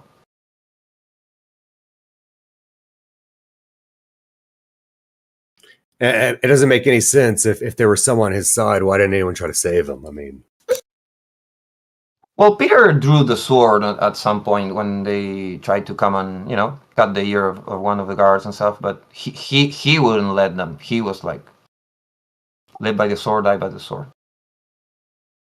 Yeah, but he didn't, right?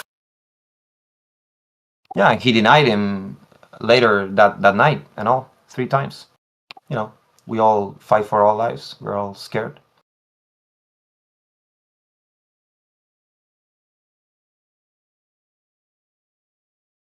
He told him like, I'll follow you anywhere, and he told him, okay, before the rooster,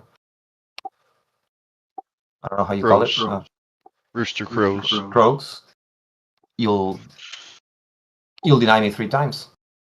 And you can understand the context. He was like already being beaten up and chained and all that, and he was like looking over and, oh, you're Peter, you're one of us. No, I'm not. And you can really understand the context, and any of us in the fright of the moment would have done like the same thing, and without even realizing what we were doing.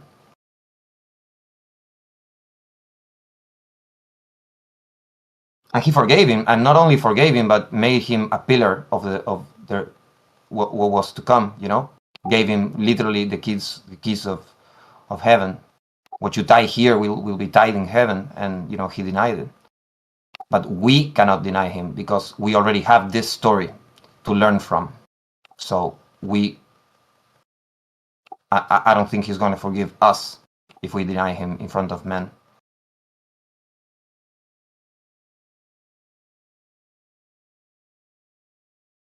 And it'll happen. We're not far from that moment, I think. We just got to keep waiting, right? Yeah, you won't have to wait for long. Don't worry. So not much longer, right? I've been saying that for a long time now. Any day now. Any day. Yeah, I mean, I know you haven't read the Bible because you told me. So, I mean, go read Revelation and you'll see that it's any day now. Yeah. I mean, somebody that just asked me, have I read the Bible? Hasn't read the Bible his own self. Wow. Well, maybe he's read a bit more than you, but he told me he hasn't read all Revelation, and you know, Revelation is very clear on some stuff, and some stuff it's like, yeah, I'll grant you that many people have thought in many different times that the day was near, you know. Yeah, I mean, wasn't the rapture supposed to happen like last month or some shit? Those are funny, yeah. Yeah, so that's the thing, right? We just got to keep waiting, right? Now, here's the real question. What is Jesus going to come and save people from?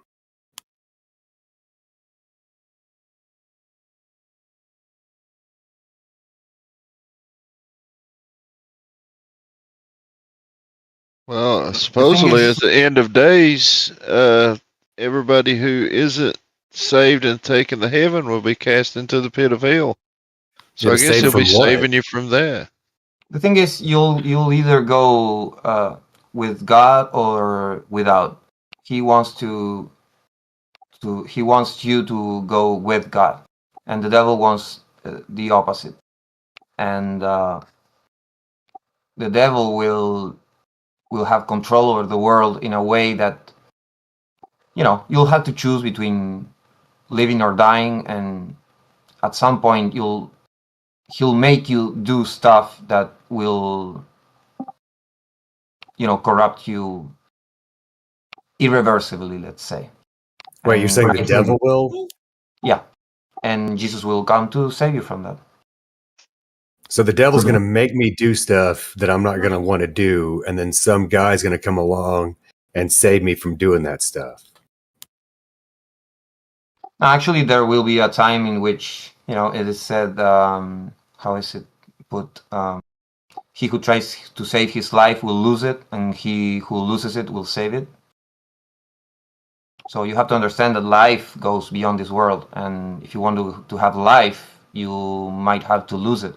And that's also the example that Jesus gave. I mean, he died, but he didn't, did he? Well, no, because he came back to life and then he went up to heaven. Yep. You'll have your chance. I mean, I've already done that. I didn't go to heaven. What? I said, I've already done that, but I didn't go to heaven. What did you do already? I've already died.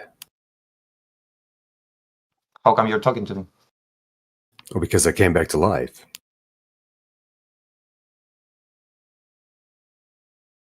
Yeah, but you didn't really die, did you? Then Jesus didn't really die, did he? Did you die for 3 days? I mean, were you Does dead, or were you warm and they like resuscitated you? Hold on. Does the length of time of death determine whether or not you're actually dead? I guess so. I mean, By you're whose not really. standards? Yours? I mean, how did you die? Tell me your story. It doesn't matter. You're the one claiming that I didn't die. So why would I bother to tell you? Just so you can deny it again? No point.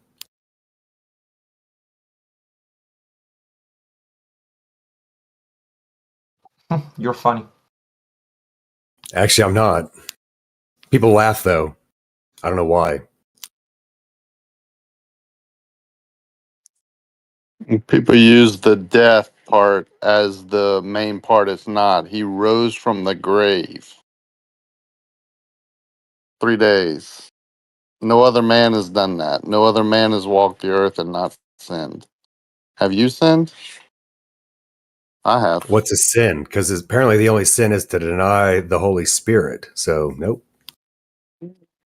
No, that's the unforgivable sin. But there are also many other sins which are forgivable, and he Such didn't do as? anything. Give me one. Lying. Lying is a sin? Well, I don't lie, so I'm good there. What else? You, Yeah, where does it say you're that a man lying that is a hasn't sin? lied. Yeah, so Wait, show me you're where a it man. says that lying. Hold on, show me where it says that lying is You're a sin man. first. Then we'll go over that. Well, It's why in can't we do it in Corinthians. reverse order? It's in Corinthians. Are these the words of either Yahweh or Jesus, or is it from someone else? Apostle Paul. Yeah, I don't listen to that guy. So Yahweh or Jesus, I want one of them to tell me what's a sin. Matthew. You think Okay, you're you go to God? Matthew It's weird. 5. Hold on. Who just Matthew laughed? 5. It's weird. Who just laughed? Matthew 5-7. We're all laughing because you're not going. If you don't believe God's word in the Bible, that's one thing. You can come up with your own words. You can what sin is and what definitions of words are, and you can think of yourself as God, but no one's going to believe you, right? Just follow along, sir. Yeah, you rose from the dead. You never sinned. I You know, follow and clearly. it's like it's funny. Okay, so The where does Bible Yahweh or states Jesus that. say Okay, that lying is a go. sin? I will wait. Thank you. So God doesn't talk with His voice. He did Why once, does and then the God or Israelites got scared and said to Moses, "Okay, don't do that again." You know, and He speaks through people. He uses people to send His message, which are the prophets and Jesus and the apostles, and you know what comes after. And Yeah, thanks for after answering my that, question. and after that, I'm explaining to you why your skewed view of where the word of God comes from is wrong to our point of view, right? And any other Christian can correct me. I'm still And waiting. can I ask what your goal is here? Yeah, what's your goal here, though? What if we provide it and you just say that's not God's word? Like you're saying the word of these men aren't God's word, then we're wasting our time, right? What's your goal here if that's the truth to you? I mean, Like, if you what can't are you provide trying it, to? right? So if you just can't No, provide it, no. right, that really Are you says understanding something. my You question? understand what I'm saying? I'm, So if you just can't yeah, provide I'm what has saying I been can't claimed, provide it. then So you I'm actually obviously saying didn't more than understand what I you. was saying. Thank you. You obviously didn't understand what I was saying because I said I can't provide that to you. The God did not say lying is a sin. Then why God are you through other continuing to men speak? had Sit down. because I'm asking you a Pretend like question we're in a and you court don't of seem to law. want to answer. You seem to want to act like God and tell us we're all wrong. And I'm I'm sorry. asking you, What was your what's your question then? goal? Just ask the question. Yeah, what is your goal here? What is my goal here? Where in Yeah. Discord, the same as yours. No, I don't think we have the same Yeah. goals. Oh I'm yeah, asking it you, is the same goal. It's to wake people up. What's your goal? wake people up to what? To the reality that we're living in. What do you mean? What are Which you is what? doing? Fucking That you're around? God? 'Cause it sounds like it. I don't have a God. Don't No. say my God. No, I said, do you think you're a God? Why would I think that? God, there's no such thing as a God. No such thing as a God. Right. So, like, when I say mother, like they were saying a while ago, my mom's name is Billy, right? When I say mom, that's just a title that we give all the moms, right? It doesn't make her not a mom because I didn't call her by her name. Whatever you think God's name is to you, or if that's the truth, I can't tell you if it is or not because I don't know that for fact. I don't think you do either or can, right? You might know it. Like you might have some divine intervention. God might have spoke to you, right? The God that I know might have spoke to you and said, my name is whatever you think it is, right? And I respect that. So, but you don't think you're that person, right? I don't think I'm that person that what? Yeah, you What? can't follow. I mean, I don't understand what you're doing. You're just trying to like conflate or confuse or pretend or like, do you know more than we do? We read Yes, the I know same more books, than you right? do. I do know more than you do. It's very Oh, clear by the way really? we speak. Yeah. Okay. So how Funny. do you He's know that just that's he's so God's name? funny. You're very funny. We're talking about the Again, I'm not same. funny, but people laugh. We're No, talking yeah, about the you're funny. same entity, right? I We're haven't heard talking anybody about laugh the yet. creator. We're talking about the creator of all things. No matter what you call him and what I call him, we're talking about the creator of all things, right? Well, I'm talking about the creator of where we live. The thing is that when people say God, they have an idea of what that is, and it's not a physical being. So, Yeah, I agree with you. So we know the same thing, right? And you can call him by whatever name you want. It doesn't mean you know more than me. well, actually, it does, because I know that the creator of this place was a physical being, whereas you think God was immaterial. I think Jesus was a physical being. See, exactly. You proved my point. You think that God was some kind of like spiritual thing. I do think God is a spiritual thing. I Yeah, don't so think it he's proves a that man. I know more than you do, because How do I you know know that the that? creator of this place was a physical being, because there's text for it. Correct. You've just failed to go and look. You also Okay, don't know well, what we're no, standing I'm on. fine with So, looking. I'm fine with your looking. Go ahead. ignorance Can you shines. post it? I'm No, you have fine to with do your own looking. research. What? Right? That's why you got eyes. That's why you got eyes, sir. You have all this knowledge and you don't want to share it? You just want to That's just right. talk Because about it? hold on. If you were here earlier, I said that the story of Jesus I clearly wasn't here shows us that you earlier. shouldn't try to help people because they I will just wasn't try to here kill you. earlier. I do Okay, not so want to I'm misinform the rephrasing, right? audience. So here you go. Check it out. Listen, right? So Jesus' story tells us that if you try to help people with their problems, they'll just try to kill you. Oh, I heard that, and I think that's ridiculous. But if you have something that proves that God, or what do you call him, Elohim or Yahweh, is a physical person, Look, the information is already out there. It isn't my fault I'm that you wondering where can't it is, find though. it. I'm not going to present Is it it to you. hidden Just in your This secret guy, go vault? look. it's funny. Go He, look. this guy has never read Where? the Bible. He has checked like 2-3 YouTube videos of some, obscure person, and he thinks he knows like everything, and he's, has I don't this even get it. Why he wouldn't even position. give it if he has this knowledge that would change the world, right? Would Because you change my don't mind. want it. So the I'm way you're asking talking for it, you indicates fool. to me that you don't actually want I'm it. Because if you actually asking did want for it, it. you would just go look. I'm asking for It's it, and kind you're of like a telling me to go globalist, look, and right? then you're telling It's me like I a don't want glober. it. It's like a glober, right? When you point out that the water is clearly flat and level and it's stationary, I'm and then not they like just want I'm you not to like show it to anything. them. I'm a Prove it. human being. Prove I'm asking another human being that says he has knowledge I don't have to provide it, and you're saying no, you don't want it. That's ridiculous. Right. That's Because if you wanted it, you delusional. would go find it. It's not delusional. If I Yeah. wanted to find it, That's I the would have truth. found it And where did already you if it find was it, out there. Self? Where Where would did I you Because you're find look? it? not looking. Because you're not Where looking would I for the look? truth. Where would I look? And where did you find it, Seashell? See, everything kind of just comes to you, right? The truth is always Now we're presented to laughing you. at you again. It's just that people just don't pay attention. Yeah. I'm paying attention. You said Like you had right knowledge now, that for I don't have. example, You're yeah, smarter I'm than giving you me, information, and right? you I'm you telling don't you want to things, provide it but to you me just don't because want to hear you're it. So you smarter. see, there's no point in giving anything. There's no Because you're point in trying, giving it to me. Even no, I'm asking, and you have all this knowledge that I'm saying I want. I would want. Obviously, I would want it, and you're just not going to provide it and say I don't want it. That's I mean, weird. you're trying to teach us about the Bible and you haven't read it, so that's where you lose your credibility, Actually, I wasn't trying to teach you anything. I was trying to figure out where in the Bible it says that lying is a sin. We still haven't gotten there. Yes, we told you several, and I'm looking at several more that they didn't mention. I can read them to you if you want, Give but me you're saying if one. God didn't say it, now you're interrupting. If God didn't say it, if other men say it, you're not going to trust it.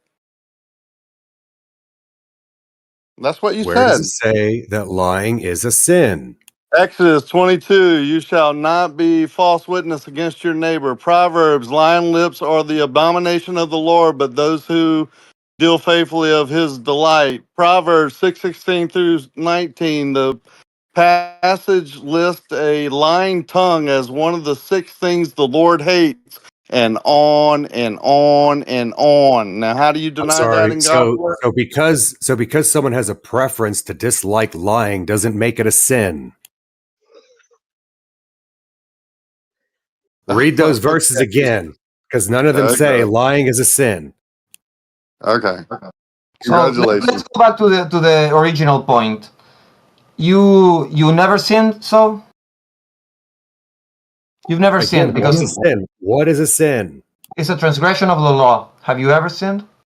What? Whose law? God's law. God's law. You mean the Eternal. laws that he gave for those people specifically at that time? It wasn't for those people specifically. It was for everyone, and it's It was. eternal. No, because he was specifically speaking to Moses, No. and then he took those people around and killed a bunch of other people who didn't follow those No. rules. For your information, there were people who weren't Jews with Moses as well. So there were Gentiles as well in an encampment with them, and the law was given to all of them. So God, from the beginning, gave the law to everyone, and He says it's eternal. So that law, have you ever Now transgressed clearly that law? though, lying isn't actually a sin because Yahweh did have his people deceive others to get what he wanted.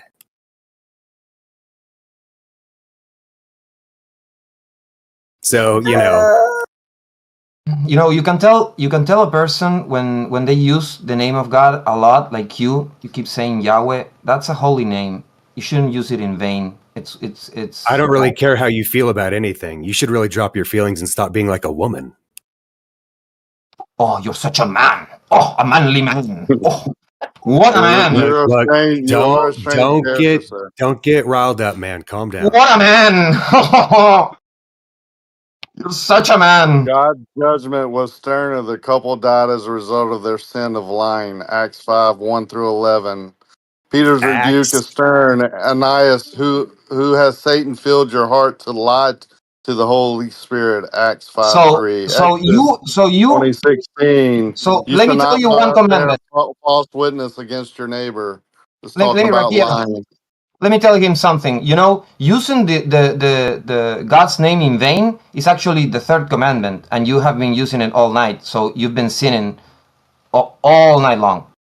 Yeah, I'll bid y'all good night. I don't want to be part of this any longer. Good luck, Good night, sir. Rakia. Good night. Yeah, so the definition of sin, an immoral act considered to be a transgression against divine law, whatever that means. Yeah, where are you getting that? Oh, I just Googled it. Oh, you Googled it. You Googled it. Why don't you go Right. look in the Bible what sin is? Because we're talking about the Bible. We're talking about Well, because the Bible doesn't give definitions for the words that they're using. Duh. Of course they do. Of course they do. Of course they do. The thing is, you haven't read it. So how come you're telling me what the Bible says and don't say if you haven't read it? That's funny. All your information comes from YouTube videos. It's so funny. I'm sorry, what? I was distracted briefly. Say that again. You said I'm watching YouTube videos to form my worldview, essentially. Oh, that's cool. Yeah. How did you figure that out? You're talking. You're saying the Bible says this. The Bible says this, and you haven't read it. So it's like it's funny. Wait. Again, The Bible does say sin is the transgression of Yahweh's will. I think that's in Kings. I think it's in Kings. okay, so since I don't follow Yahweh, I'm not sinning. That's the thing. He's your God, even if you don't want it, and that's why people will go to hell, even if they don't. I mean, especially when they don't realize that God is their God. Wait, where's hell? I don't know. I don't want to know. Because I'm pretty sure the Bible says it's a place that's real. Yep. Like in real life, like real living beings go there, not dead people. And actually, the Bible doesn't say anything about what happens to you when you die. So you keep telling me things that the Bible says or doesn't say, but you haven't read it. It's funny. It's funny, though, that I know these things without reading it. No, it's not. Yes, like Jesus will come. Like your thoughts, like Jesus will come and burn some temples. That's what you. That's your whole information about Revelation. So, is that. so It's if like, you read so Revelation, that's ignorant. actually what he does. He comes back and he melts the churches. Have you read it? If I read where does it say that? That it melts. When Jesus comes back, right, he destroys the churches.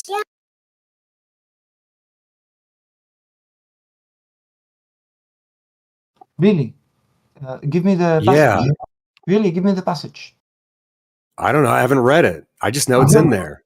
No, you don't. Again, here's the thing, right? Actually, I do, because if you come in here enough, right, the majority of people that come in here that read the Bible, they know about it. So if I say something wrong, there's like 50 of them to jump up.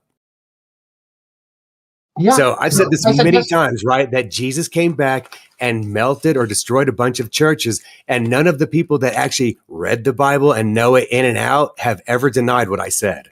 Well, I'm telling you now. Well, you don't know the Bible in and out because you're asking me where it's at. So, but Because it's not. it is.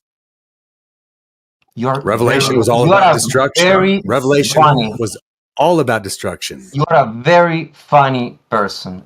Very funny. If you can See, and you say that ever, because you know I'm right. if you can ever produce the passage where where Jesus comes and melts churches, I'll be glad to hear it. Very glad to hear it. I mean, that would require me to read. I don't want to do that. I'm sure You know- someone you will know- come along eventually that you can know, tell you where it's at exactly.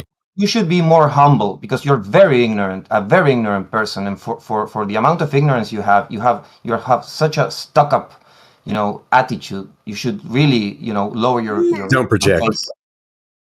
You really should lower your face a bit. Yeah, don't project because you're the one not being humble by judging me. But I'm not the one judging. Dude, I went all over you all day long, man. You're so funny. You think you're not funny, but if everyone laughs, it's because you are funny. You keep saying that people laugh. Yeah, of course they do. Of course they do.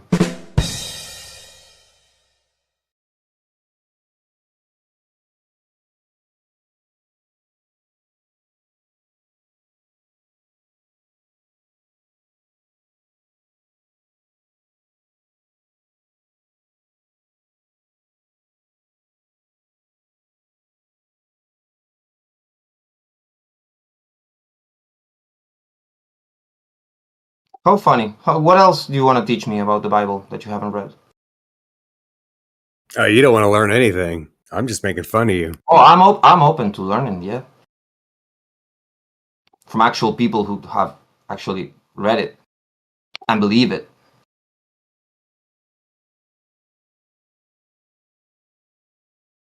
Okay, well, there's a guy named Israel Anderson. He actually points out that Yahweh is Satan. Yeah, I know those theories. Well, I don't think it's a theory. I mean, he's just pointing to passages in the Bible that clearly indicate that Yahweh was probably Satan. Mm-hmm. So, as I said, you get all your information from a YouTuber. A very misinformed YouTuber. No, because actually all he's doing is he's pointing to the Bible, and then I can go look at the Bible. So he can have an opinion on it, right? So it's like when you listen to those people who read Revelation and then they say that this and this and this equals this and this and this, right? So when Elon Musk was launching his rocket, whatever to the whatever, that was this part of Revelation, right? I don't listen to people like that. I just read Revelation or the parts that they're referencing to see if that actually is what it's saying, and usually it's not.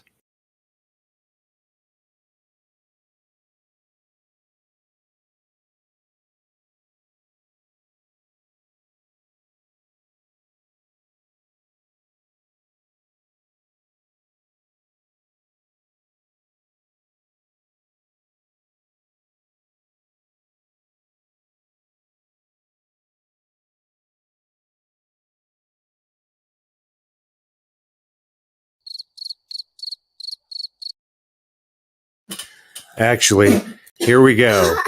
Revelation 8:7.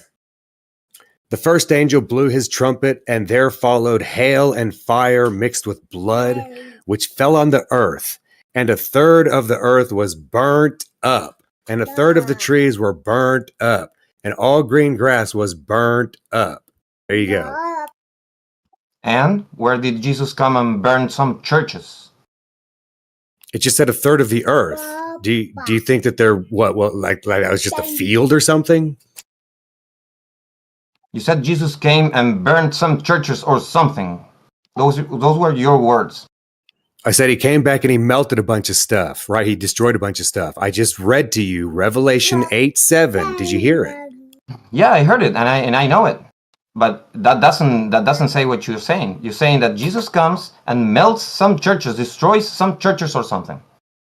Is Revelation not about Jesus coming back and doing stuff?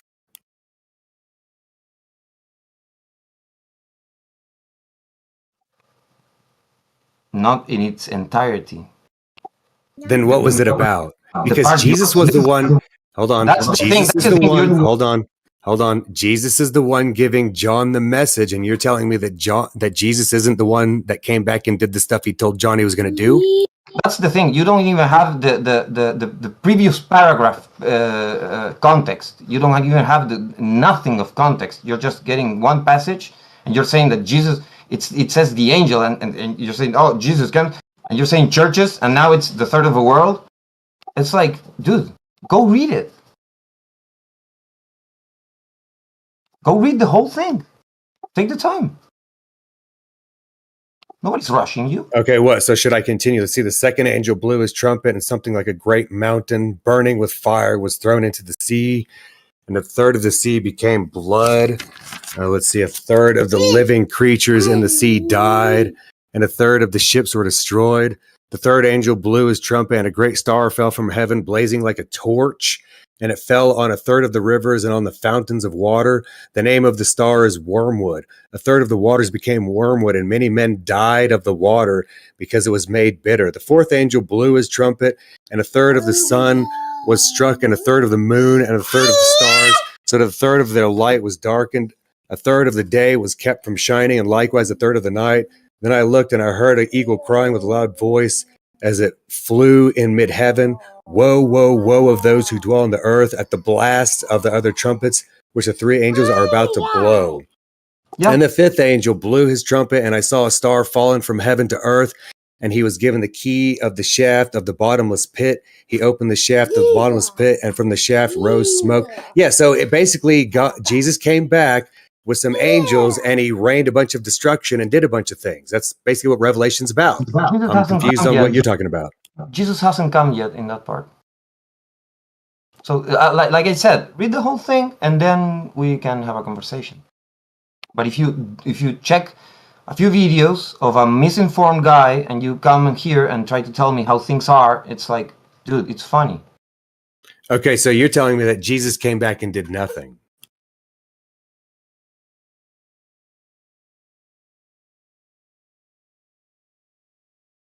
No, he's saying it hasn't happened yet. See, that's a bold claim to claim that the book hasn't happened. No, that what she's saying is that what you read is before Jesus comes. When Jesus comes, it's already all fucked up. When he comes and just sits on the throne and judges. So then who enacted all the violence? Someone else?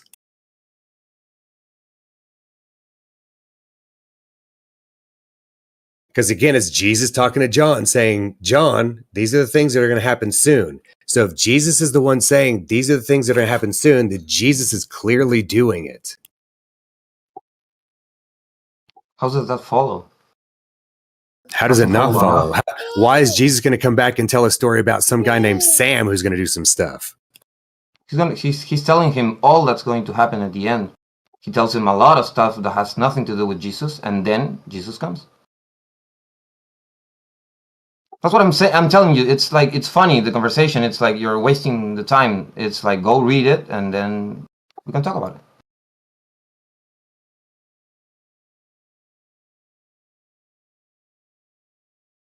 Not telling you to go read the whole Bible, but, you know, if you're going to cite something, at least read the chapters, you know.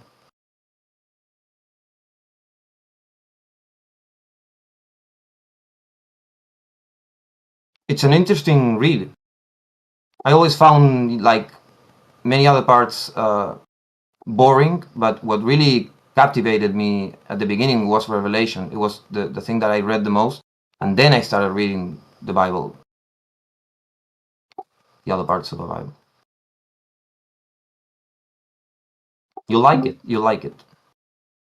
I assure you. You'll not think that it's a wasted time.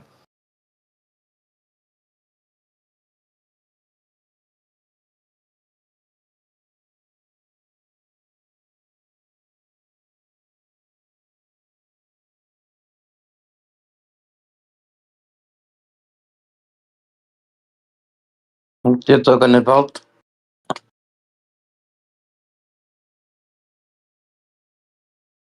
The Bible. Yeah, well, he's claiming that Jesus didn't come back and destroy a bunch of things, that someone else did it.